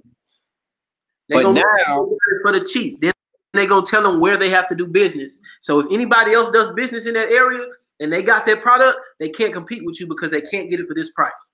That's right. But now, with the advent of click and order, right? This is how it goes. This is how we flip it. This is where the tables turn, in a sense. The same places that these people have come from, that are working 7-Eleven, sucking all of the money out of your neighborhoods. They work in the gas stations. Even the Koreans who are working the beauty salons, sucking all of the money out of our hoods, selling our women wild poison, right? Contributing to carcinogenic products and whatnot that have been proven to cause cancer, tumors, fibroids, right? But they're out here doing that. But where they come from, especially places like Pakistan, they're selling, they have products, right? Or you could get your products made, or you can get services done for you because they're good in IT, intellectual, you know, internet technology, even in internet security, even in something called virtual assistants, even in customer service, VR customer service. You're going to get a lot of Indian call centers. When the Indians used to build apps and whatnot, although I suggest nobody go to them anymore for that. You know, I mean, I wouldn't go. I wouldn't suggest really shopping with them at all, to be honest with you, because they wild racist. But they do. Everybody use Fiverr. When they be going to Fiverr, you might find somebody in the Philippines that's making your shit butter. Right. So people don't realize that that $5 that homie in the Philippines got for making something for you, if he gets 3 more of those, he's that dude in his whole hood for the month, maybe. Right? People don't realize that if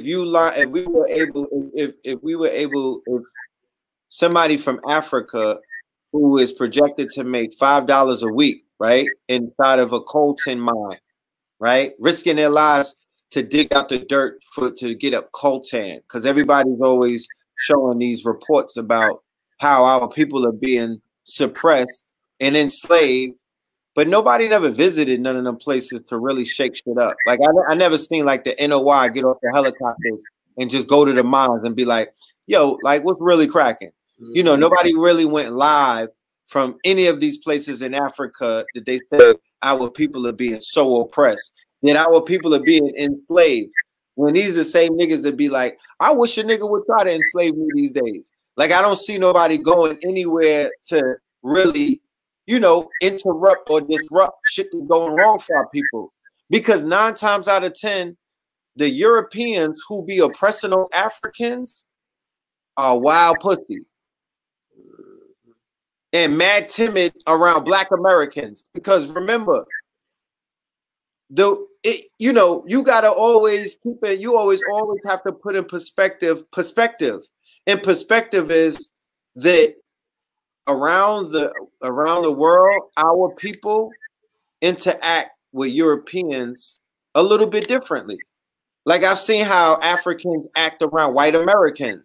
That's not how we act around them, right? Like there's the wow factor that they get around Europeans is not the wow factor that maybe, you know, not a Negro that's not cooning. Coons do that. But the average Black person from where I'm from, there's no wow factor around Europeans. Like there's nothing wow about that. We're not impressed. You know what I'm talking about? And we're more skeptical of them. We know who they are. Right? So there's this energy shield, there's this invisible energy in this line that they don't cross.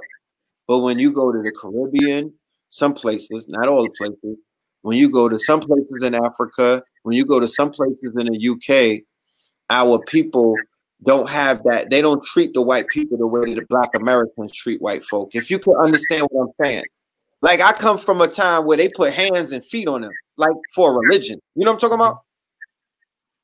Like, I don't think that if you never put hands and feet on a white person, I think that you have a fear because you have an illusion that they can't believe. And I'm not encouraging any kind of violence whatsoever. I'm only giving y'all a reflection of my childhood, something that I can't, it is what it is.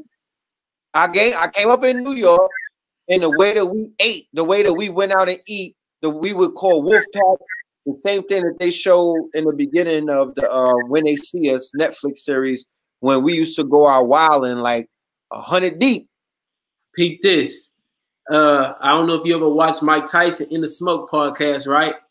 Yeah, I watched that. The shit he say on there is he say when he started boxing, say everybody in his neighborhood just used to tell him white boys can't fight. So he like, I don't give a fuck about getting in the ring with nobody because everything on my whistle was just white boys. I'm finna knock their ass up. Because it was all in his mind. That's all he knew. He come from Brownsville, where Brownsville, remember, I don't know what was wrong. I don't know what was going on with our DNA. Remember, I'm a 75 baby. Yeah, I know it doesn't look like that, ladies, but we'll talk about that another day.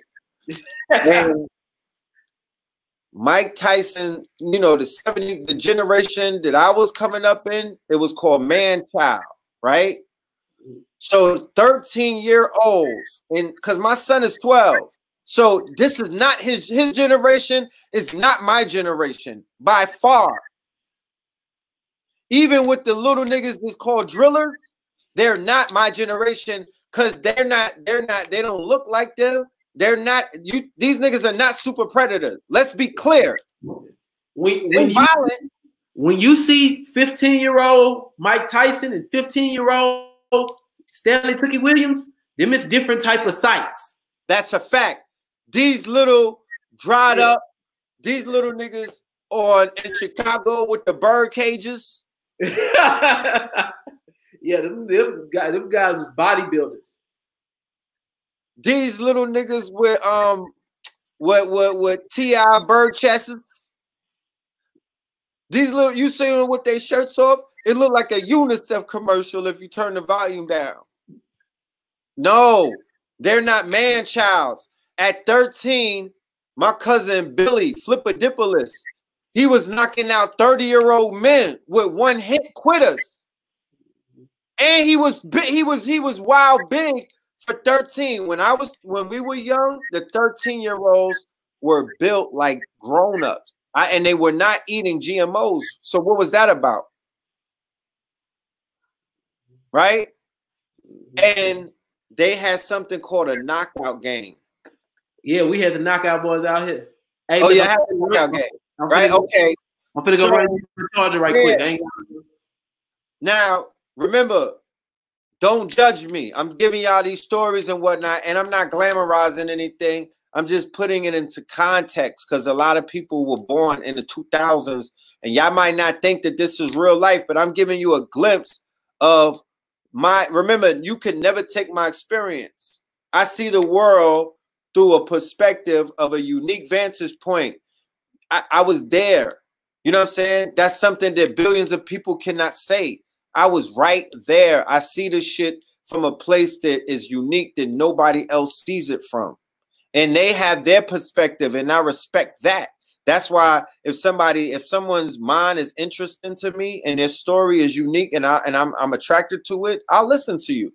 You know what I mean? I'll tune in because I find that your mind is attractive. And if you're a source of information in a time machine and your information is accurate and you were at the right places at the right times, you're going to give me the keys that I need to paint the pictures and to connect the nodes that need to be connected. But I know my experience I know that wherever the fuck I was at, it was where it was at. There was nowhere where niggas was like, Red, you should have been there. I have never experienced that. I'm sorry. It wasn't like I've never not been in a state, and that state was where it was popping. That's not my experience. I've always been where it was at. And I seen some of y'all there, but I know wherever I was at, that's where the fuck it was at. I've never woke up and somebody called me and was like, Red, you missed it. That never happened, ever. So it's obvious that wherever the fuck I'm at, that's where it's at. So I'm directing my own movie. And I'm not being facetious. I'm just saying, like, I stopped going to the clubs and I never missed and nothing ever happened in the club after that I should have been there to catch. Nothing. It was all debauchery after that. I left certain platforms and they never had a moment after that. You know what I'm talking about? I left certain boroughs and I never heard nothing about those boroughs after I left. Real talk. I've left certain states, and when I left, the states start popping, but I was there planting the seeds, and I saw the seed plants. I'm not saying I did it all. I'm just saying that, nigga, I've been on set. I've been on the stage for some major shit. I was there when BMF became BMF, right? That's an integral part in Negro culture. I was there in the beginning of the conscious community, the earlier stages. Go back and watch the videos. We're right there. I was there when Dr. Sabi was barefoot. Huh? Before he cured this shit, BC and after. After the case and before the shit. What you talk about? Willis? And I didn't see a bunch of niggas there. I could count them on my hands. So the places that I was at is relevant right now. And I don't mean to yell, I'm just saying. Hey man, it seems to be that. And, I was in Atlanta 97. Hold on. I was in Atlanta from 97 to 2000. Now everybody is from Atlanta. No, you wasn't. You was not there. You was not in 112. You wasn't in Autos. You wasn't on AUC campus. Your name was not ringing. You wasn't in Gentlemen's Club. Stop fucking lying. Okay? Stop lying. We were there, and a lot of niggas was not there. Y'all came because y'all heard that we were there. And I'm not talking about we. I'm just saying. No shit. I'm saying Brooklyn. I'm saying we came from Brooklyn, Bed-Stuy, Flatbush, Red, Twin, Burger, G-Young. There was a group of us. We paved the way. We are the trendsetters. We are the seed planters. It's called the pioneers. In the Matrix, the character is identified as the architect, right? The one who writes the script. So what I'm saying is I've never been where it's not popping. That's all I'm saying. And I know the seeds that I planted. You know what I'm saying? I know the work that I put in. I know the people that I've been around. Everybody around me is shining like a sun and a star. Why? Because I know that my constellation is lit. You feel me? My constellation is lit. It's not about me, but it's about the fact that everything that revolves, you know, I know what revolves around my universe. I know that I am the creator of my reality. Facts. That's what I was about to say. King Mansa Musa went around and passed out gold, right? And when he got there, it changed the economy. So when you made of gold and you are out and around it, being yourself, you have no choice but to give out them jewels. And when people pick them up, ain't no telling what they do with it to flip the economy and make their life different. Just because of a conversation that they have. You might tell a motherfucker something, and that shit changed the rest of their life. That's facts. The power of the word, the power of powering up the grid by just stepping on it. I don't know if people understand. You could step off of a plane at the right place in the right time and change the energy grid and the energy field and the magnetic field of that whole area. If you are if you him or her. This shouldn't even be on YouTube. A lot of this conversation is not for everybody. I'm dead ass because You niggas might think that I'm tripping. They might go tell. Tomorrow, nah, look, hold on. Tomorrow, we're going to have a KTL Radio 2020 show with Ross Ben, right? And Ross Ben is going to talk about the morphogenetic grid. Ross Ben is going to talk about the energetic grid. Ross Ben is going to explain to you how this thing is lined up through latitude, fortitude. Like, I could be lit on my parallel line, and I could touch somebody in goddamn Madagascar just from turning up, because we're all connected. That's why we do the roll call. Look at the quantum mind that's connected just on this live stream tonight. And the fact that I'm saying that we live in the future is because, like Pop pointed out earlier, the Malcolm X's and the Martin Luther's and none of them, they did not have the power that we have right now. We actually possess magic, and live streams are magic. Live streams are magic, right? Live streams are like a Ouija board, because you are in live. I'm right here where I'm at, but I'm in mad places at once, and I'm live, and there's 400, maybe 800, because if you're watching the video, you with somebody, there's about 800 to 1,000 people, and we are on higher frequencies. So if we meditate together, if we visualize something together, right?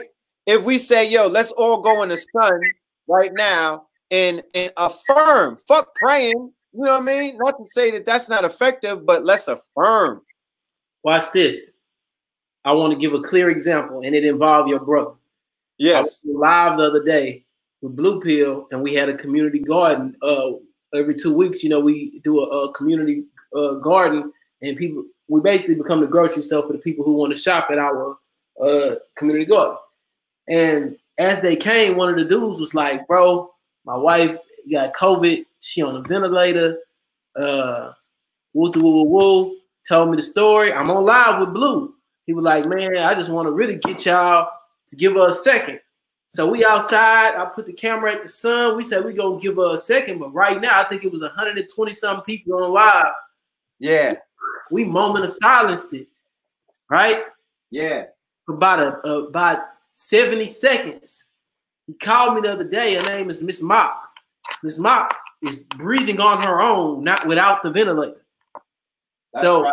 Look at that. When we talk about something happening in real time and being able to manifest and being able to dream, right now, okay, last week I did the Black Dollar Challenge on Cash App. That's why on my desk you see all these tickets, because I had wrote out hundreds of these, right? And it allowed me to be able to give away like $1,900. So I gave away $1,000 prize. I gave away $500, $200, two $100, and even down to $50. All because people were able to send dollars to my Cash App, and now the dollar didn't hurt nobody, but that $1,000 and that $500 and that $200 and that $100 and that $50, that helped whoever won. So now it's more or less about how we are able to create like instantaneous flow through actions and thoughts. They say a thought is the most powerful thing because it's the offspring of the most powerful planet, the most powerful thing in the universe, which is that ether that connects us all, right? So if we can pull from that and make something happen instantaneous, that means no graveyards need to be rich anymore, because all of our ideas can go into production. And the way that the universe works is that stage, or rather the platform or the motherboard to make that happen, has been created, and it's called live streaming, right? That's the platform. We don't have to make it, nobody has to make it more difficult. The platform for all of our formulas that we need to do in terms of making wealth and tapping into the collective quantum mind, right? And showing that we could transfer energy, because time doesn't exist when it comes to energy transference. I could send energy to you right now if you was in El Segundo, or if you were in China. There's energy does not exist. You understand? See that shirt? I'm saying, wait, let me change that. I said, let me rephrase myself. I slipped up. Distance doesn't exist. distance. There's no such thing as distance when you're sending energy, right? There's no such distance is an illusion. So you can tap in to, like Pop Darby was pointing out, that Blue Pill and the collective, the quantum mind. We belong to a quantum mind. This quantum mind is going to be able to change things and make things happen that have not been happened before, right? Because we live in 2020 now. We live in a day and time where you're going to see things that you've never seen before. The great reset is happening as we speak. So things that are unfathomable are now fathomable, right? The fact that it took Jay-Z, or the fact that it took 40 years to create 1 billionaire in rap, now you're going to see billionaires being created in about 1 year. It's going to happen like this now. You know what I mean? Everything has spread up. Everything has spread up. So what we're going to do, what we're going to speed up and what we're going to tap into, we're going to tap into the quantum mind. There's many different names for it. Right now, I'm operating a node or a network of the quantum mind called the stream chasers, right? And the goal is to have 20 streams in 20 days, okay? 20 streams of income in 20 days. I need to be part of that. I like that. Yes, and the stream chasers, we're gonna be drowning in streams at the end of 20 days. I don't want to just tap. I don't want to drink from one stream. I want to drown in the streams. Okay, I want to drink from so many streams that I'm going to be bathing in the waters. Right, and it's very possible and doable. We've actually simplified the process, and I cannot wait to roll it out.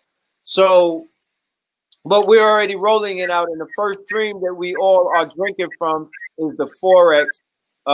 You know, let me put this up right now for anybody that wants to sign up and learn how to basically move through this whole Forex thing. You're going to tap into an online academy. You're also going to have opportunities to work with the bots. All right. The bots, they have bots that are out here working in your favor. Do not tell us that this is not a wonderful time to be alive.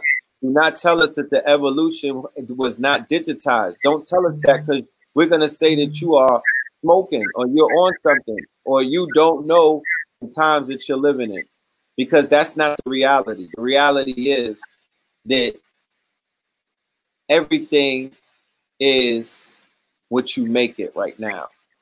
All right. If you want to tap in, sign up to that right there. The nojoblifestyle.info/redpill.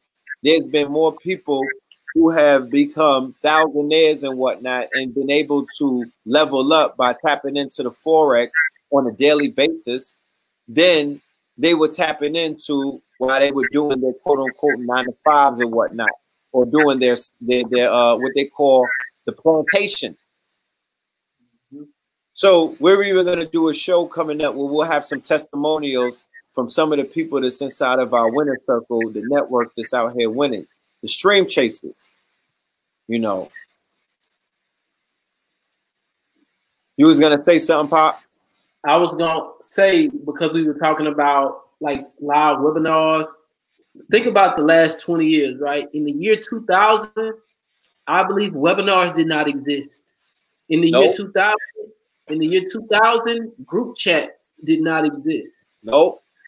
So in the last 20 years, and 200 years ago, we can say a group chat would have definitely been illegal, because it was illegal to have big mass gatherings. That's right. You could not have 5 people gathered and be talking about some shit 200 years ago. And period, it wasn't going to happen. But right now, we can literally be on a chat and have any type of conversation that we want. So now, if I say that we all are interconnected and we are all one, remember that quote I just played of Malcolm X where he said, it's going to be a day and time. Matter of fact, I ain't going to lie, I need to play that right quick. Yeah, play that again. We didn't play it all the way through, right?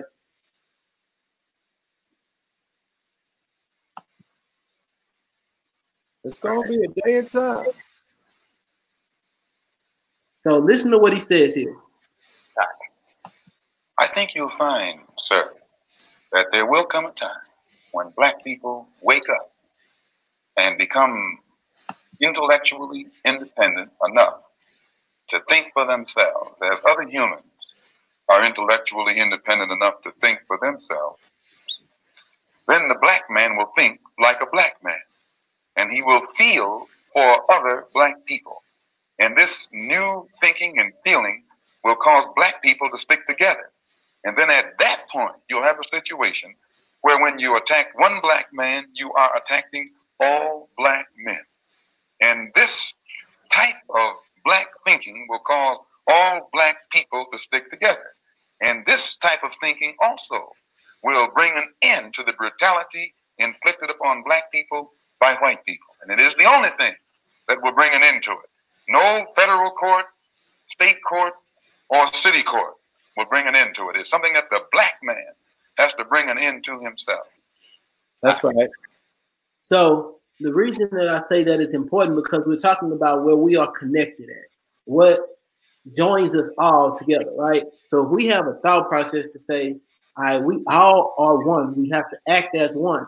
Remember, when he said by any means necessary, he didn't necessarily say that means it has to be physically done. We don't have to fight. They're not afraid of you because you've always had brute strength. They made you to be warriors, Mandingo warriors that will be able to kill each other in cold blood. But if they got your mental, then you're gone. So if we can begin to be free thinkers, the first thing he said was independent thinkers, right? Being an independent thinker means that now when we look at each other and we connect on a level, we don't need anybody to negotiate what we have going on in the midst. And that's what the internet has done with us as a culture, period. Now everybody is an independent thinker. But now we still have Eurocentric values of rugged individualism. We want to be able to bring that together so that even though we are dispersed, we can still be on the exact same page, no matter what lane or vehicle of conveyance that we are using to travel. We are on the same page and we are going to the same place. And with that, group chats, live streams, mass text messages, virtual calls, apps, Instagram, Facebook, YouTube, all of that can constantly keep us on a track and a path. Remember, being wealthy, ruling the kingdom, all of this, in their aspect, they think about it to the victor goes the spoils, right? And how do you win a war? They say the most funded side will win because they'll have more arms, they'll have more protection, they'll have more bodies. You dig what I'm saying? And they'll have more land. And more land means I have more bodies. That's what makes this land so great. If I'm a landlord, that means I have access to men.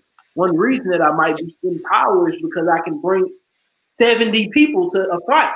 That's somebody that has power, right? So even though we doing it in the hood, we rolling around, we not understanding that our sets are literally supposed to be factions that we use to represent ourselves. And that is what can attain our freedom, and not through war, through circulating these dollars, making sure everybody have what they need and are willing to protect ourselves and go to the next level if necessary. Mm-hmm. That's what it's about. Not just by any means necessary are we going to fight, but by any means necessary are we going to grow, and are we going to make sure everybody is prosperous and make sure everybody is serene and balanced. When we want to think about how our bodies are supposed to be, them motherfuckers are supposed to be like the planet. If you go to the beach, the planet looks smooth. The planet do not look stressed out. The planet do not look like it's in trouble or it's stressing or it's tripping by nothing. It just flows. It's water. And that's why when Bruce reading them saying you have to become like water, be zen, allow yourself to be formless, allow yourself to be able to go with the wind. When the wind hits you, you should be able to know what direction you move, because that's how we communicate. And that's what we're supposed to be doing now. If we're looking at like the global approach, when people have a divine mission, it's going to be somebody that's come alongside you that helps your life to elevate. And who is that person? Who is that team? And how does it happen? Now is how we just create all of the scenarios. That's why I created my app. That's why we got Stream Chasers. That's why we got Facts 2020 Initiative.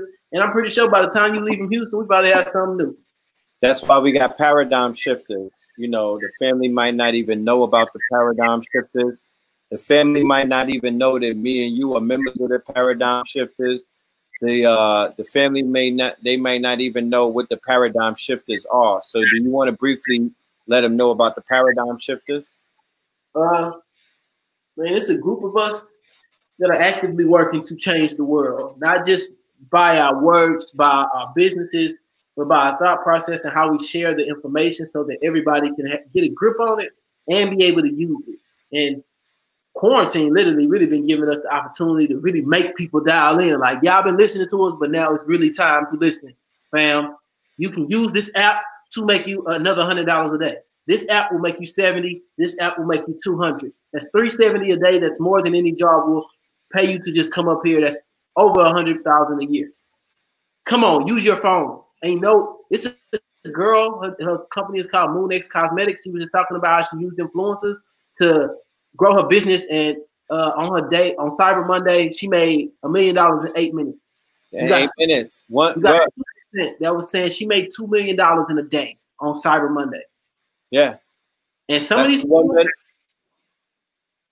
people are private labeling products. It's like they're not the manufacturers. They are the entity. Look, that's not click and order. Click and order. Look, Amazon is not click and order is Amazon. He's not. Jeff Bezos doesn't break a sweat making no product.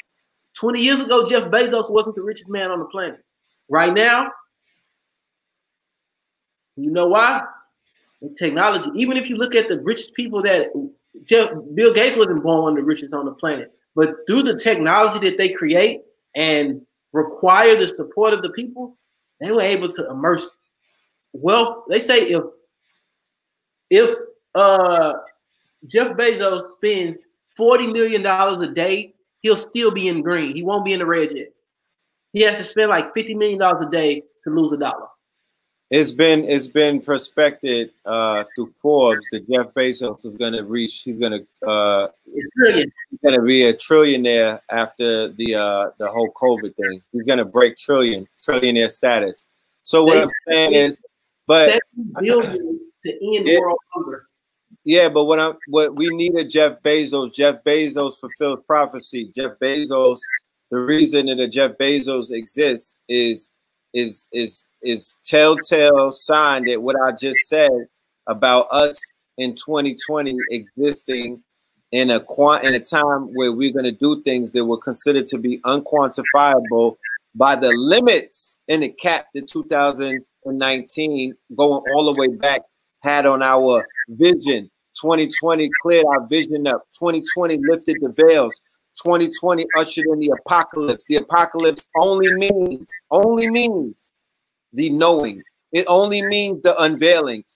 Apocalypse don't mean what they think it is, right?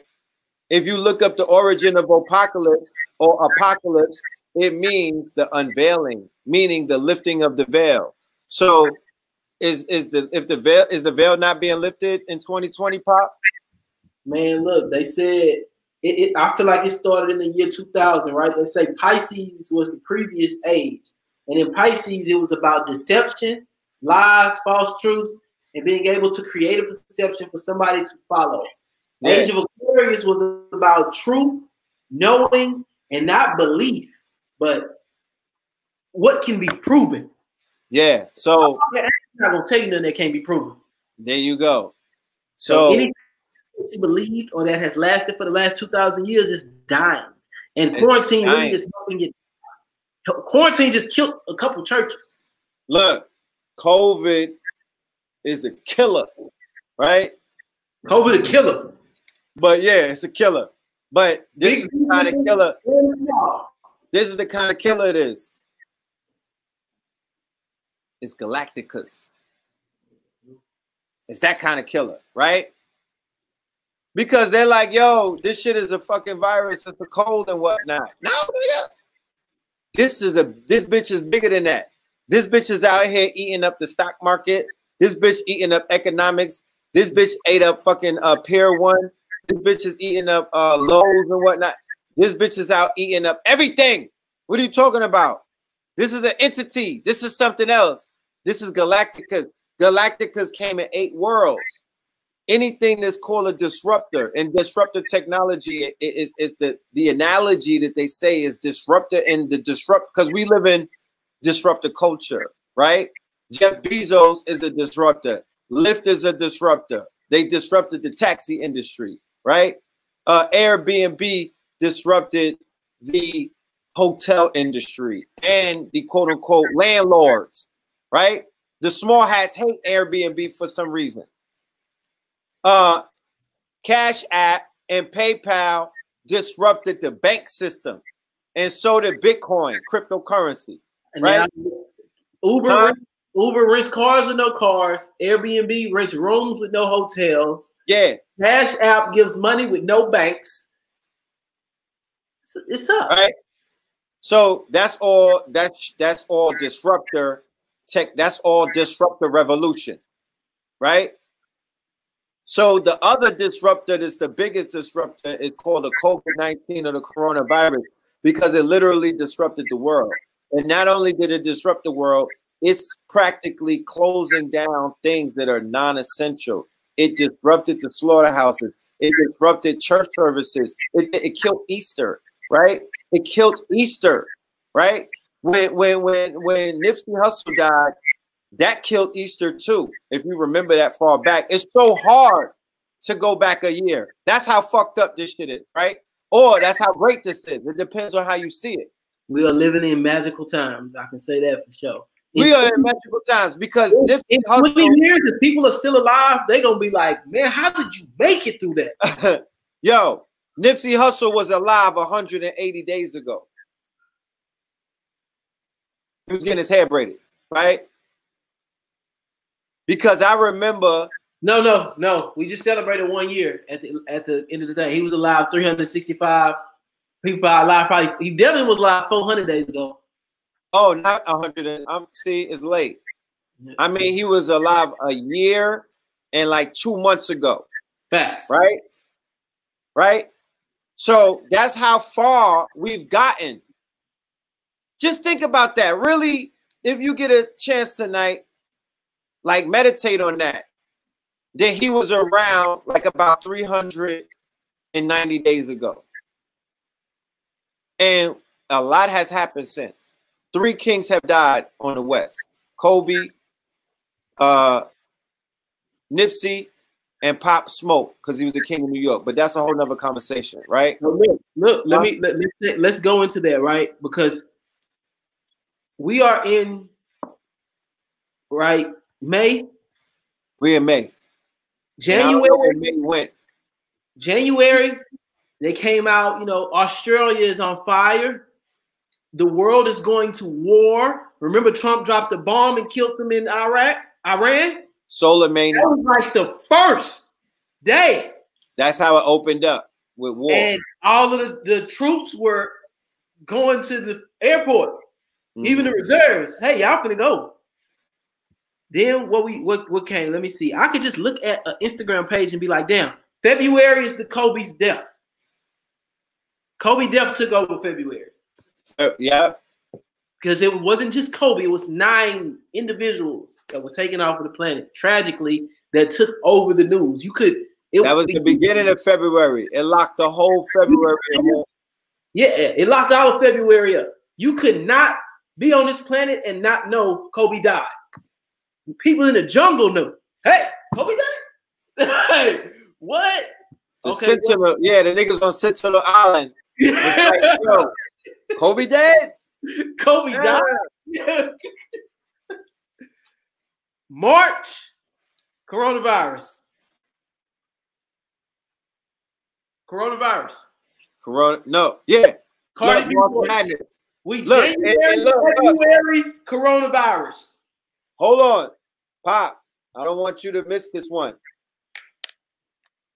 Keep in mind, it's a pandemic, right?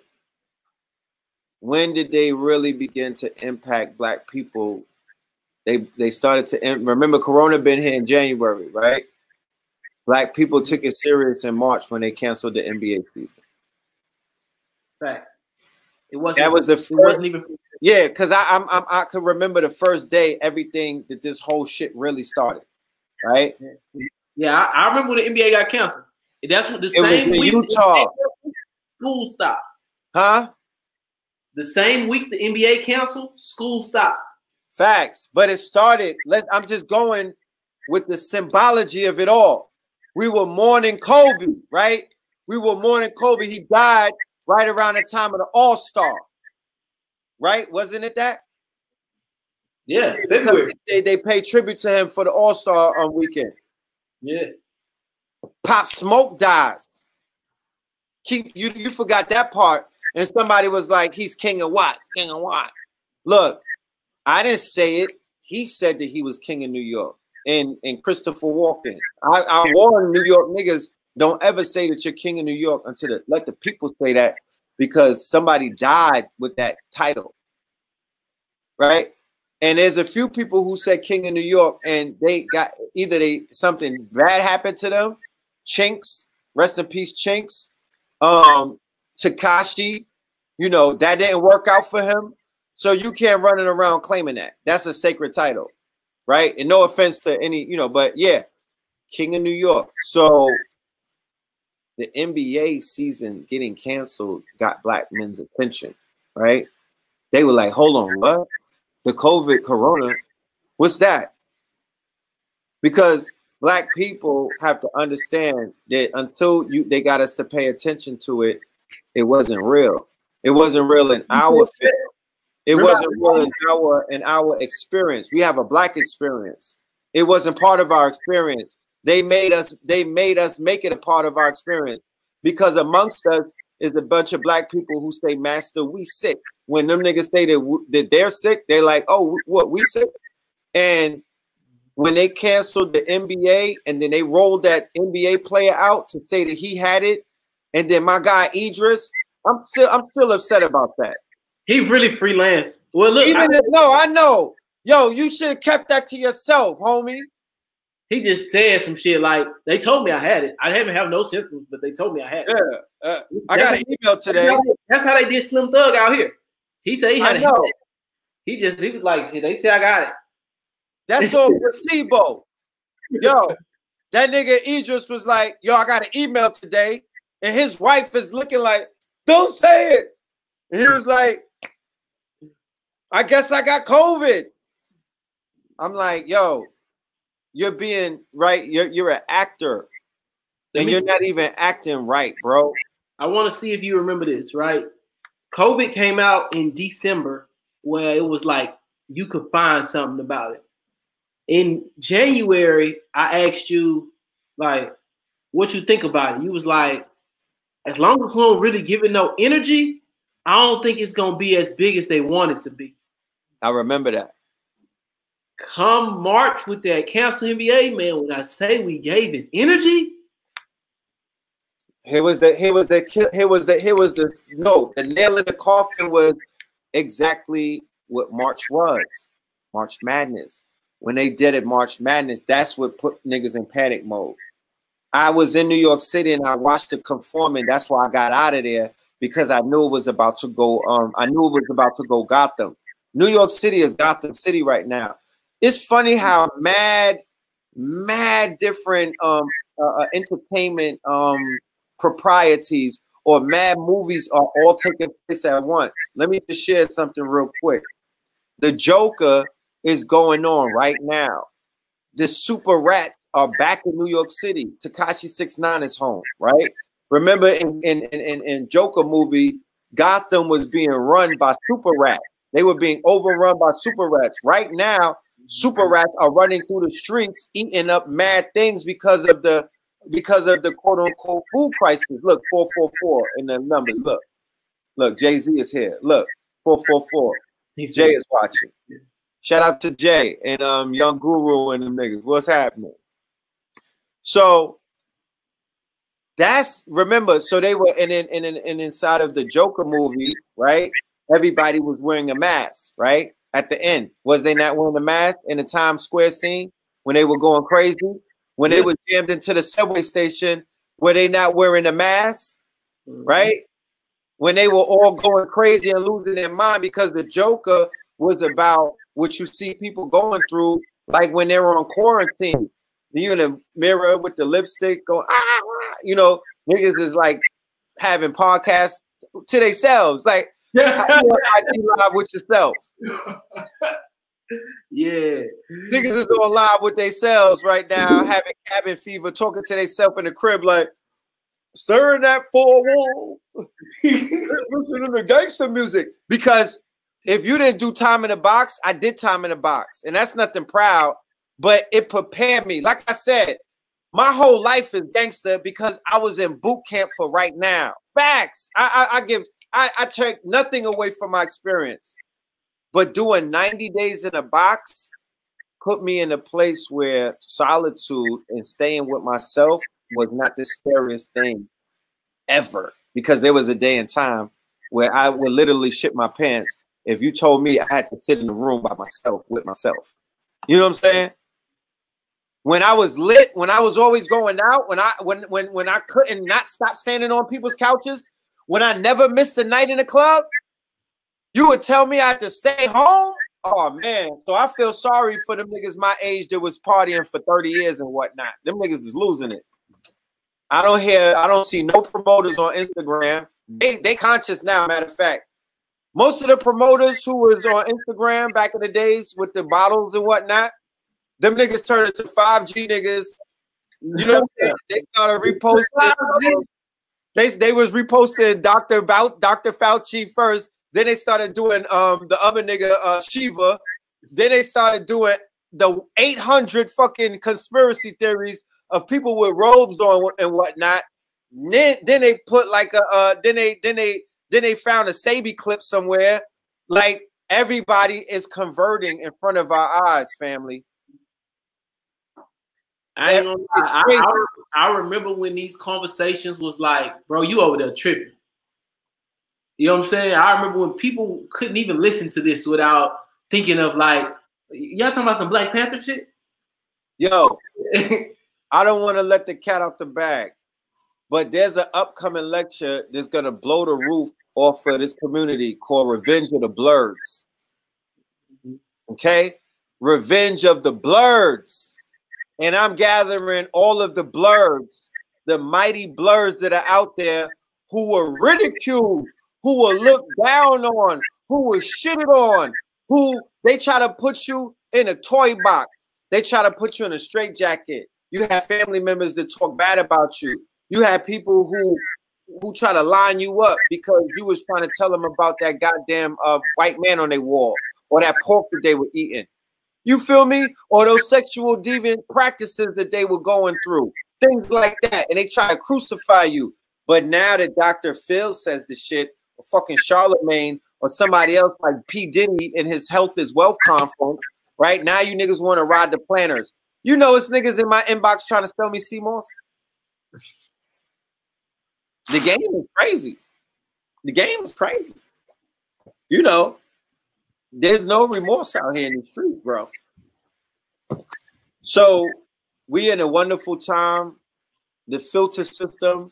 Hey, look, before we get off of here, I want to, I didn't see too many people talking about this today, but to America, today was National Be a Millionaire Day.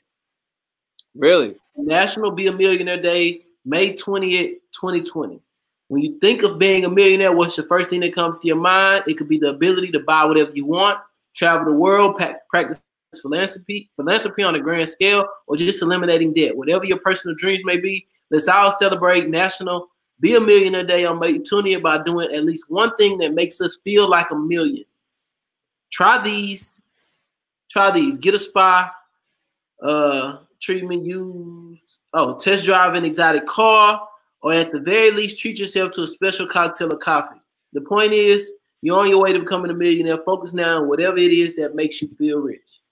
And you're supposed to make a list of steps, of things. You're supposed to take at least one class that teaches you something. And you're supposed to download an app that will help you make money.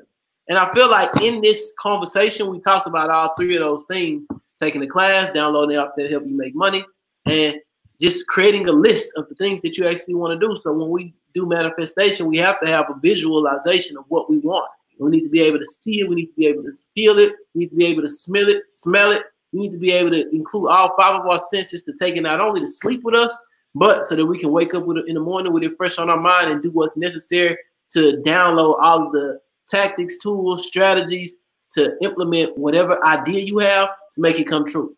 And especially since it's like late at night and we talking about this and it's on National Be a Millionaire Day, man, whatever that Red has for you to be able to take a course in, a class in, I suggest everybody go get it. We finna get ready to drop the link for this live summit Sunday. Get it. Yes.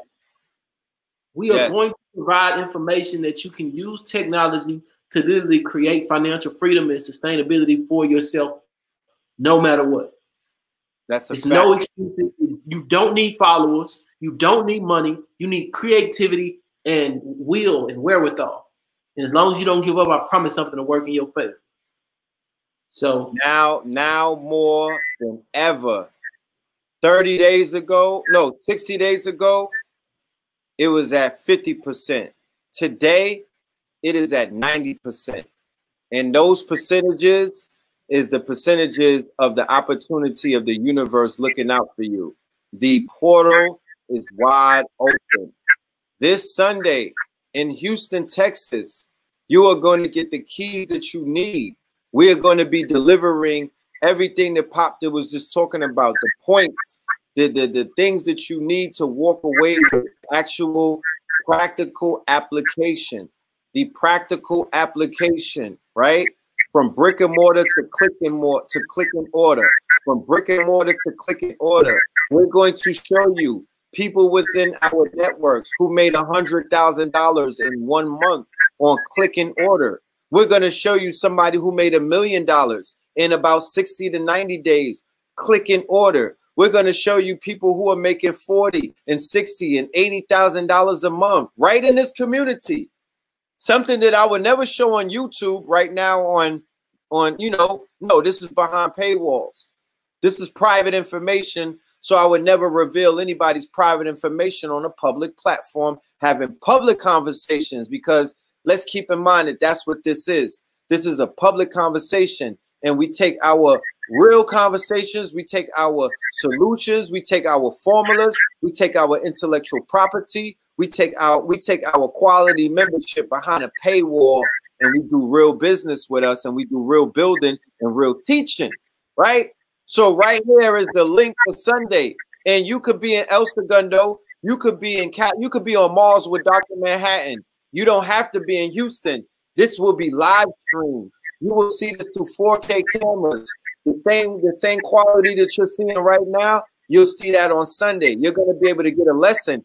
But what we want you to feel is the energy and the magic. So it's important to do live streams in places where the energy is up. And there's nowhere where the energy is more up for Black people than Houston, Texas. We're going to talk wealth. I'm going to Houston to talk it. I'm going to tap into that oil. You know what I'm talking about? I'm going to tap into that. Yeah. Houston is the energy capital of the world. It's energy capital. That's where Travis Scott is from. Not the nation, not this hemisphere, the planet. Depends on Houston for energy. One day somebody fucked up. It was a blackout in New York, right? In New York, they was probably like, we had a blackout. What the fuck? In Houston, a nigga tripped over some shit, pressed the wrong button, blacked out the whole city. Did the same thing in China. How the fuck that happened? He just in the wrong room, pressed the shit. That's facts. Man, that's how you know shit be controlled. Oh, of course. When a mishap happens, you like, a motherfucking Houston blacked out New York and China? That don't make sense. But it do. Listen, Houston is energetic. Atlanta is energetic. The Carolinas is not just energetic, it's magnetic, right? It's magnetic. And the proof, because the magnetic fields are getting weaker, the report just came out that the magnetic fields around the world are weakening. So wherever the magnetic field is vibrating at its highest, that's where our people are doing the best. That's why people are doing the best for themselves in a lot of different places. That's where our people are very electrified and they're very turned up. So the grid in Atlanta is turned up. It's electrified. It's magnetic, meaning that if you go there and you put your intention and your will into that ionosphere, it will manifest things very fast. It's like a high-speed internet connection. That's the best way to describe it. That Houston has a 5G connection, but I'm talking about 5Gs as in 5 dogs. All law. All 5 of them. You name them. You know what I'm talking about? All 5 guards. That's your 5Gs.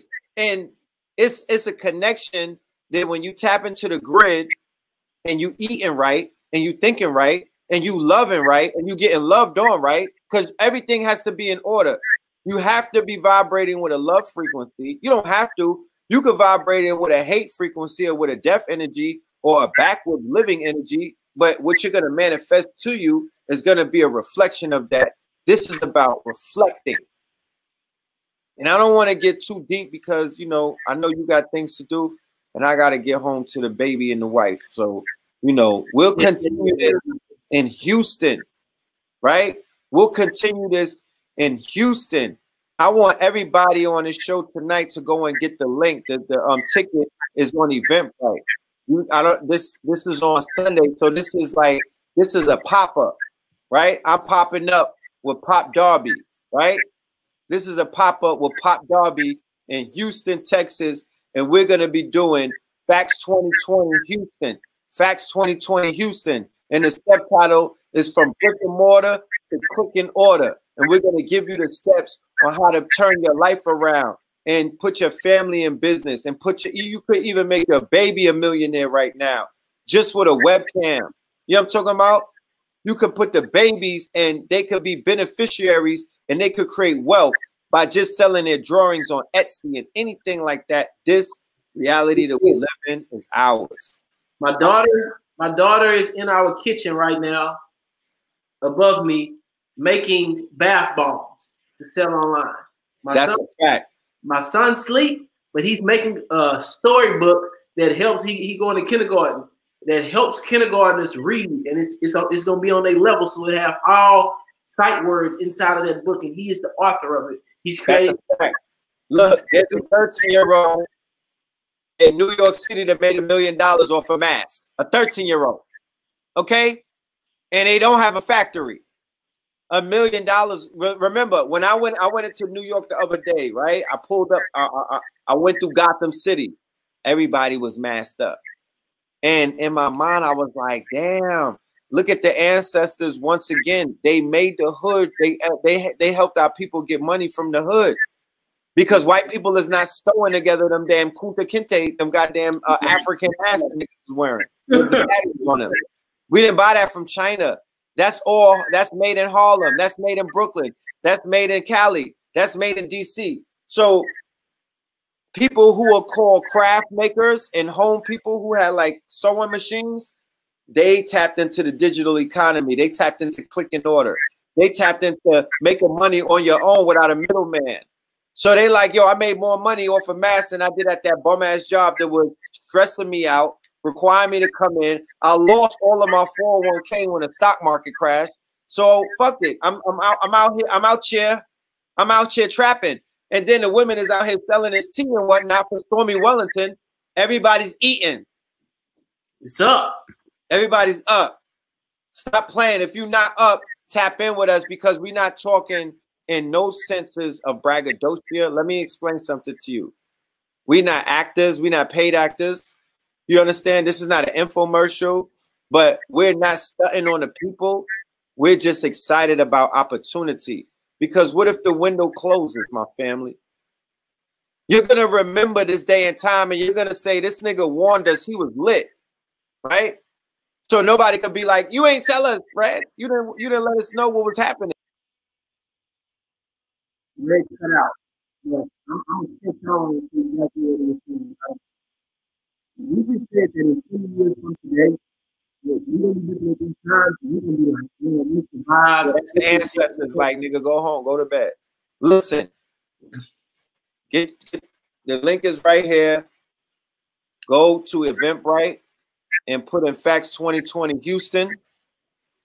Facts 2020 Houston, not Eventbrite, or just go to Eventbrite and put Facts 2020, right? Or put Facts 2020 Houston, or put Red Pill or Pop Darby. All of my KP Elliott students, this is a class. This goes down as a class, right? Then we got the attention economy with Blue Pill coming. But this is a class. So it's gonna be on the link in my bio. If you're on my Instagram, it's gonna be in the link in my bio. Facts. If you go on my Instagram, it's on the link in my bio. When you tapped out, it gave me something that I felt like I wanted to say. I almost forgot what it was, but I said, we said 20 years from now that it would be a time when we look back and be like, we was alive in 2020 and we did this. And this is what was happening. This is what the world looked like. Remember, they started talking about spaceships and all kind of shit in this year during this quarantine. This is once in 100-year scenario where a fucking planet is in quarantine. That's right. But and content is king. So I celebrate every night with my baby and his mama, because the content that I created from December leading up to now got me right for life. I'm good. My legacy is fortified. Content is fucking king. It's not about tomorrow, because that don't exist. And it's not about yesterday, right? If you're not doing it right now, it's a problem, because we don't know what's going to happen. Right now, the internet is 24 hours. It don't close. Remember, they had put in like 3 years ago that they said they wanted to control it and they thought the internet should cut off at like 9 or 10 o'clock. You don't know where this shit going. Right? This shit is like a mall that don't close. That's the fact. All forevermore, right? A perpetual long tail. So hold on. I did about 4 titles. Ever since I did about 5 or 6 titles, but there's 4 significant ones. I started out the beginning of the year with Fear of a Black and More Messiah, hashtag 2020 Year of Fear, right? I started the year out with Year of Fear, 2020 Year of Fear, right? And everything is timestamped. Then it was so lit, it was so much information pouring in that I did a part 2 of that. Then I said, you know what? The ancestors, because everything was being guided from downloads. I was being told what to do. They said, dude, the evolution will be digitized. I did not know that we were going to be where we're at right now, where everything is digitized. I said, yo, I'm doing the evolution will be digitized. Then they said, yo, do Facts 2020, food, art, clothing, technology, and shelter. The people need it now. I did that. Then I did Quantum Supremacy 2020. Now, everything that I see is about quantum computers. Everything is going quantum. This whole shit is quantum. Then I did another one called Into Deep, talking about the deep state, the deep web, and then deep space. And then the other day, they launched the Space Force. You know what I mean? They going into, they said the space is the new war front, the new frontier of war. So all of that, and all of those lectures are over 5 hours, and the information in them is pristine. It's legendary, right? It's all legendary. So if I could leave this planet today, I could leave it tomorrow. The legacy is solidified because I did what matters the most when it matters the most. Right now, remember, in the future, they're going to have the capability to go back to the day, in the minute. Yo, what was Red Pill doing? Nigga, check my record. You're going to be able to go on Google and see on Instagram what was Pop Darby's live about in 2020. It's all archived. Don't think because they got erased that they lost it. Mark Zuckerberg owns all of our content. He's not letting it go. He knows who's lit. They can read the algorithm. It's in the cloud. Huh? It's in the cloud. It's in the cloud. For sure. So they're going to be able to know what you said. They're going to be able to know you if you niggas was hating because they could read the metadata. They could read your phone calls. They could read your text messages. All of that shit that you be doing on the side. The government is going to tell us. I promise you, Google will let us know who the ops are and who your secret enemies are in the near future.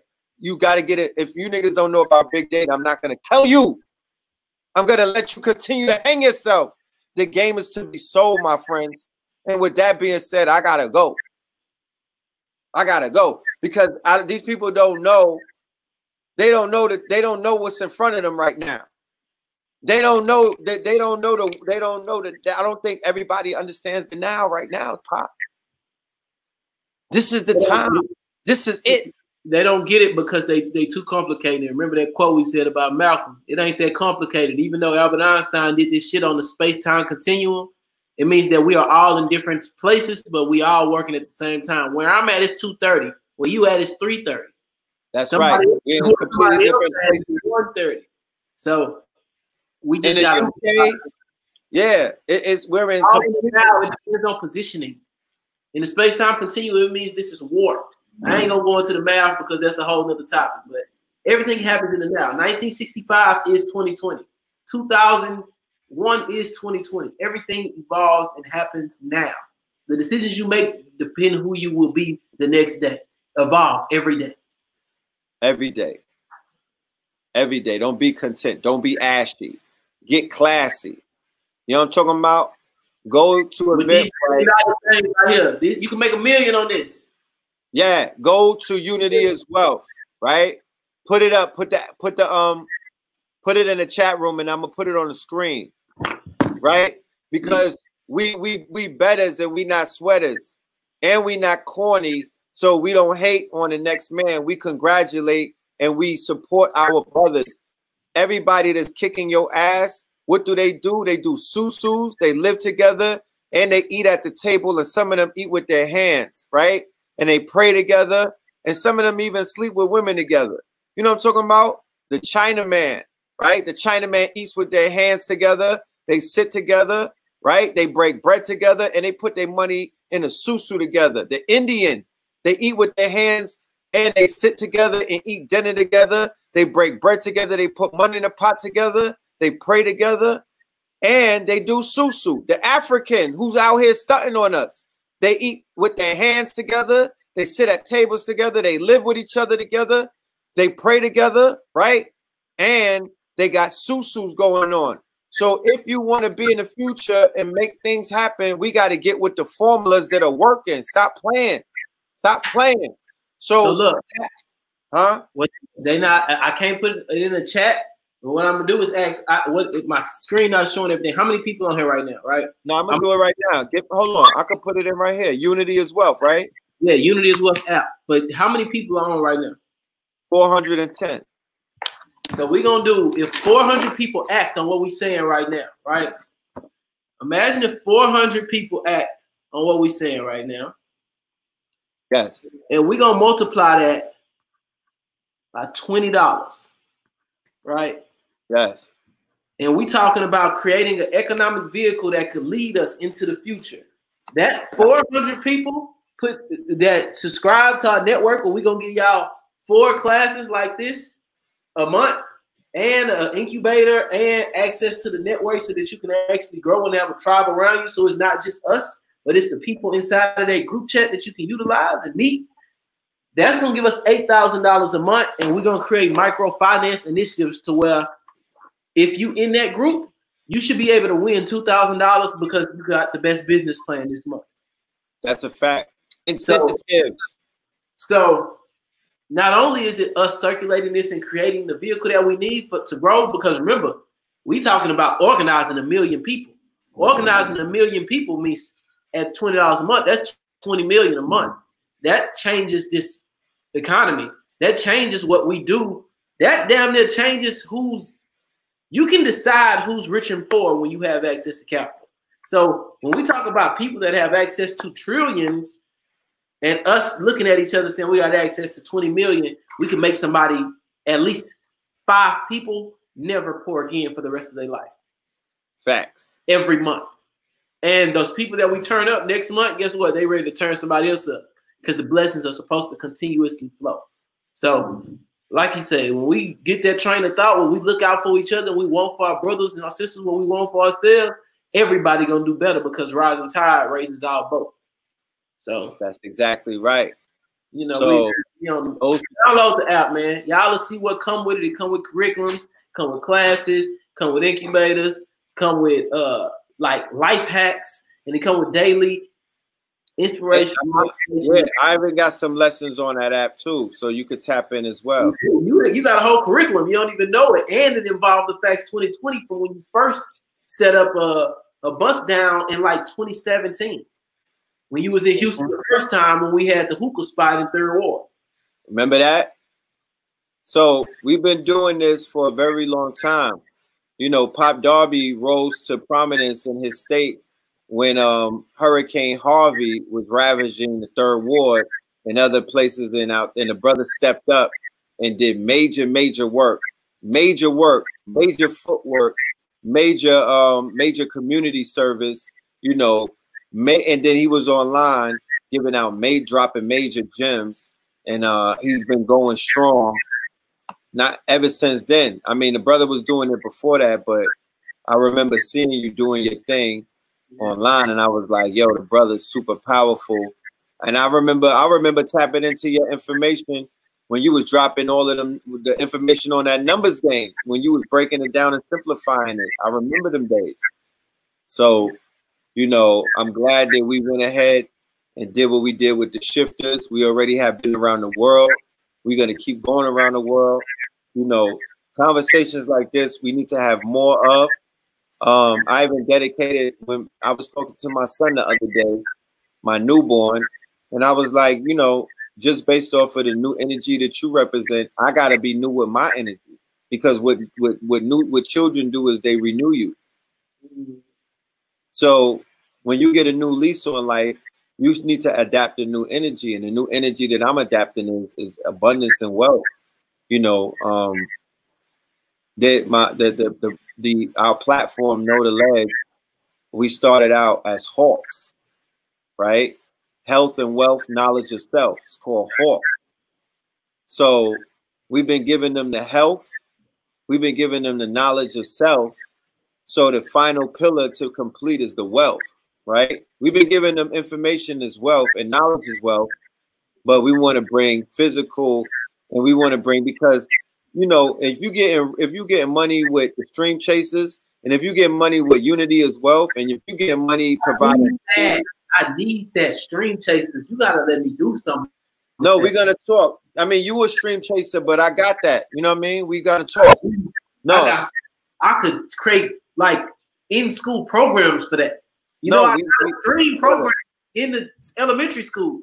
That's science, reading, art, and math. I need that. No, you got that. You got that. You know what I mean? Stream chasers is a movement. You got that. You part of the movement. We good. So what I'm saying is that the solutions, y'all, I mean, health and wealth, knowledge of self. If you don't realize that those are the keys to life, it's not money, power, respect. The keys to life right now is health, wealth, knowledge of self. You can have all of the money in the world, but if you don't got knowledge of self, you're not going to experience life for what life has to offer. You walking by shit and don't even know what it is. Shit going on around you and you don't even know how to decipher it. You can't have, you don't have the wherewithal. You don't have the quote unquote, your brain is not wired. You don't have the neural pathways to open up the doors for life to show you what really life is. That comes with intellect. That comes with insight. That comes with knowledge, my friend. You just can't read a book about some shit. You actually got to go do that shit. But ignorance keeps us in the dark. So don't ever, for our people, black people especially, the spell and the curse is when you big up your ignorance. You know, don't big up your ignorance. Don't be ashy, my nigga. That's ashy talk. Be classy. Classy is when you like, I'm gonna shed my skin and I'm gonna fucking glow. You know, I'm gonna level up and I'm gonna talk that talk and I'm gonna talk life into the people. They see the glow, the good mahogany. I say they see the glow, the good mahogany. I'm low key. This is what they call red. You know, this Indian red. That's right. You know what I'm talking about? This Indian red. Indian red. You know what I'm talking about? You know, and that CMOS is doing everybody's body good. I'm so happy that my whole team looked healthy. You know what I'm talking about? Everybody's skin is glowing. You know, so it's not one thing when to feel good, you know. Then this is how we say this is showing you brick and mortar versus click and mortar. Brick and mortar was when one nigga in the clique was shining, right? Dang, his shit went out, but I know he finna come right back. Bro, what are y'all doing up there? She's smoking bad bones, but it sounds like she wrestling. Yeah, brother, sleep. All right, so this is what a jewel I can drop before he come back to say, knowledge is not power. Applied knowledge is power. So that's what wisdom is. If we want to be able to take things to another level, another direction, we have to be able to become wise. Becoming wise means looking through other people's not only their mistakes but their wins. If you study success, you'll find less than you will if you study failure. Studying failure gives you way more life hacks than studying success. So constantly look for areas that you fail, that other people fail, so that you can see where you can improve. I'm gonna wait on Red to come back. I know he wanted to end. He always end with like a 1-2 punch. He like the Muhammad Ali of conversations, because he'll really turn up on you right quick in a second. But man, I really appreciate it, y'all. I even learned something new about this platform that we're using right now, and I'm about to take this to the next level, because we are on Know the Ledge Radio, but the platform that we're using to produce this is amazing. And this is gonna go very far. And while I'm on here, not only do y'all need to download Unity as well, but let's talk about being creative, because this is a good way for people to wake up. You can download InShot, INSHOT. That helps you to be able to create videos. I'm talking about the ones where you see people have images at the top, images at the bottom, words across the screen, everything. InShot, that's for you to be, for the creators. Who's that, Journey? You coming in here? Open the door so these people can see you. I'm on live. You looking crazy? I didn't look crazy. My bad. But download InShot, download Unity as well. Download GroupMe and Telegram. Remember, we talked about group chats. Group chats are only 20 years old. You want to be able to have everything already in order and people to be able to literally ask, like at the drop of a dime, hey, I need y'all to play with the algorithms on social media. I'm going to drop this post. Y'all go like, y'all go comment. I'm finna create a YouTube. Y'all go subscribe. I'm finna have a live webinar. Y'all come up 10. Y'all got a backdoor pass. So GroupMe, Telegram, InShot. Everybody should have a Shopify, because that's automated. It creates an online site for you, basically. And you can all have an online marketplace and have anything inside of it. So as Journey is upstairs creating her bath bombs, she can be able to have a Shopify, and her Shopify will give her everything that she needs to be able to sell to a customer, and it automatically creates an invoice, a print label, a printing, shipping label. Everything is tied into it, and it gives her, if you have MailChimp, you can create online email campaigns. All of these apps are out already. So InShot, GroupMe, Telegram and GroupMe are just group chat sites that you can use. I'm not even going to talk about group messaging. I'm going to tell y'all to make sure that y'all are on. I just told it. You on the phone over there, Jerry? That's too loud. Shopify and MailChimp. Those are the beginning things that you should leave this meeting today with. And I can help all of y'all with this. I can help all of y'all with creating what's necessary for you to elevate your business. But you need to have it. And Unity is wealth as well, because that's what's going to give you all of the techniques that you need to be able to utilize your credit score. Because if you have a Capital One bank, and I suggest everybody go get Capital One Bank only for this one specific reason. You can create a personal account, a business account, and a credit-wise account. And you can, Capital One will help you raise your credit score with credit-wise.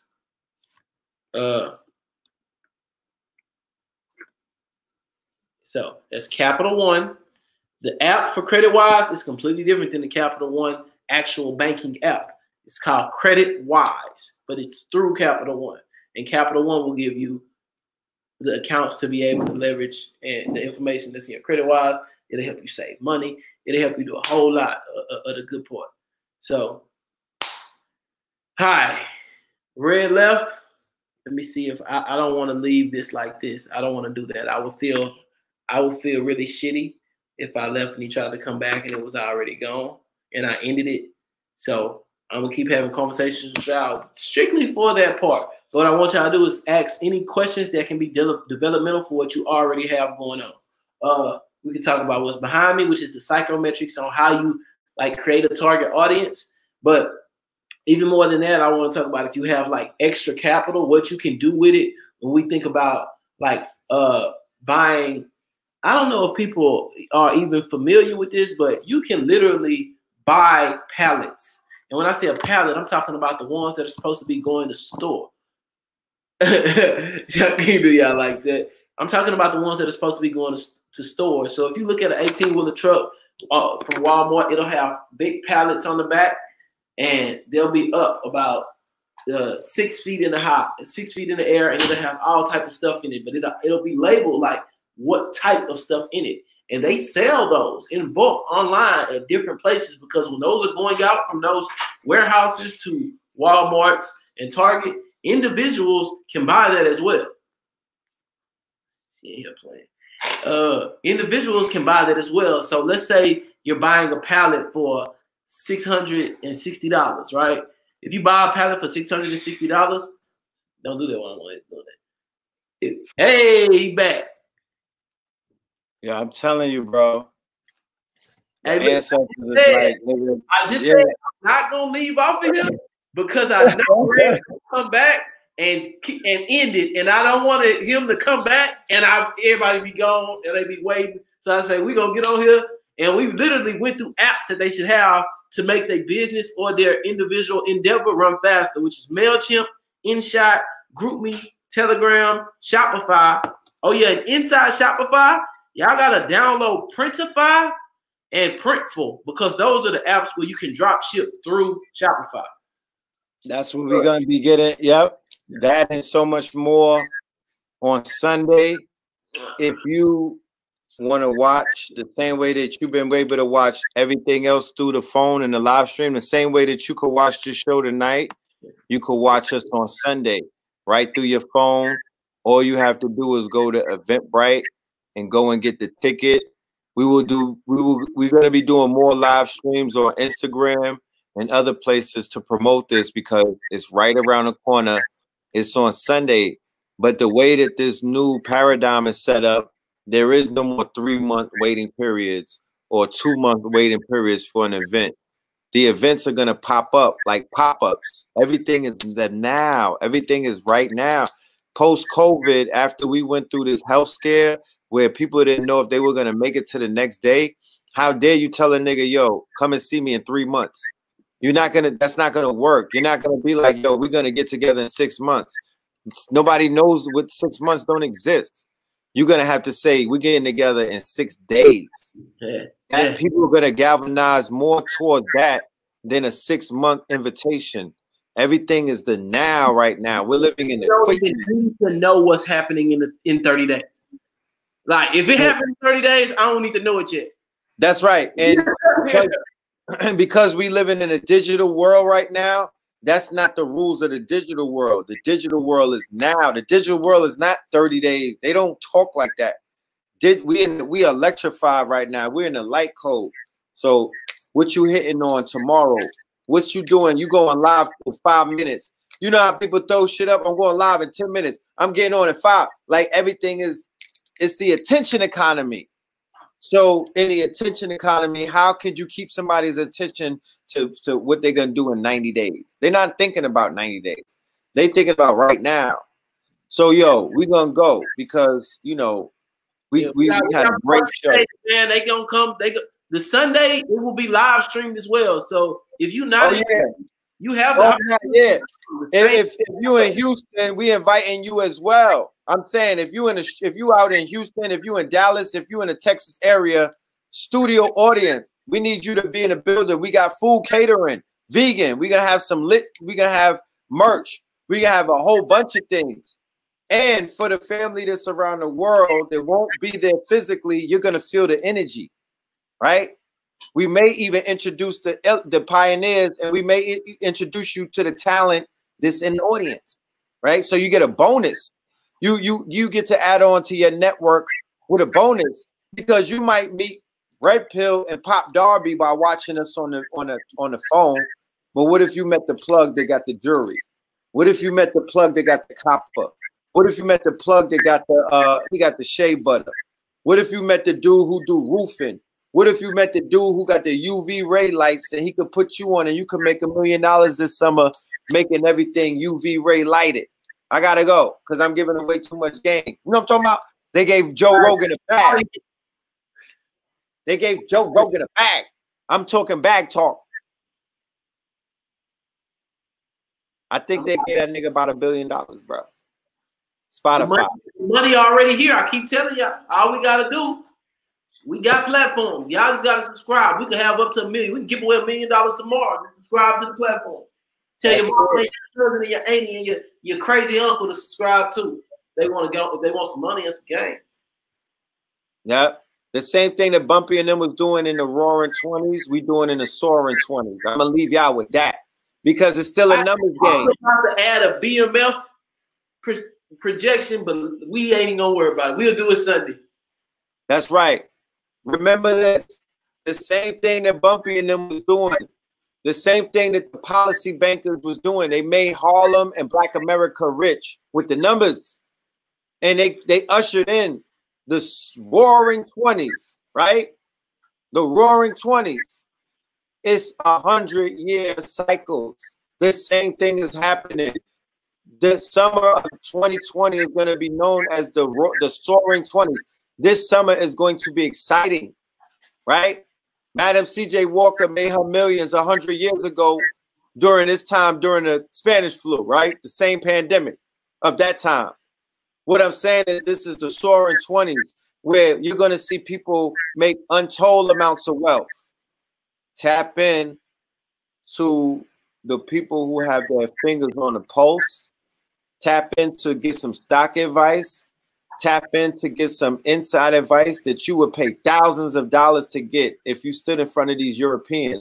Because they got you niggas pay for this. They talking about we're gonna take their stimulus. Man, if I give you a course and your stimulus is gone, that's a problem. Because I have to give you a course, you should be able to flip it. You should be able, we're gonna make you flip your stimulus. We don't need your stimulus. We need you to flip your stimulus. If your stimulus is gone and you don't make no more money than they gave you, I ain't successful at all. At all. If you in Houston or Texas, pull up. If not, get the link and the live. Right. That's right. So I look forward to meeting the family, the Houston, the Texas family. I look forward to meeting y'all on Sunday. You know, we outside. The world is opened up. So let's open up. Let's get in front of, you know, let's not move in fear. My God got me good. Whoever you pray to, you better be fortified with that person. Don't come around me with no mask on. Huh? CMOS Cartel. CMOS Cartel. Narcos is gonna be on Netflix. Narcos 6. CMOS Cartel. We're not playing with you guys. Okay? We're not playing with you guys. Blue pill with the CMOS, with the 7th heaven CMOS. That's the Godfather CMOS. Okay? Not playing with you guys. No play. So yo, Pop Darby, I see you. I'm coming to the Gulf of Mexico. I'm coming to Gulf Cartel. Look, see you Sunday. Yeah, he in the Gulf. So he got the Gulf Cartel CMOS. Yeah, we're gonna work this out. Love and light to the family, y'all. All right, remember, we are no longer ASHY. If you did not get classy, if you didn't pick up some gems tonight to help you in your mission to become classy, Because remember, we got people who went from ashy to classy and now they back to ashy. Don't let that be you. Hold on to these jewels. Hold on to these gems. Tap in and take advantage of the now. All right? Peace.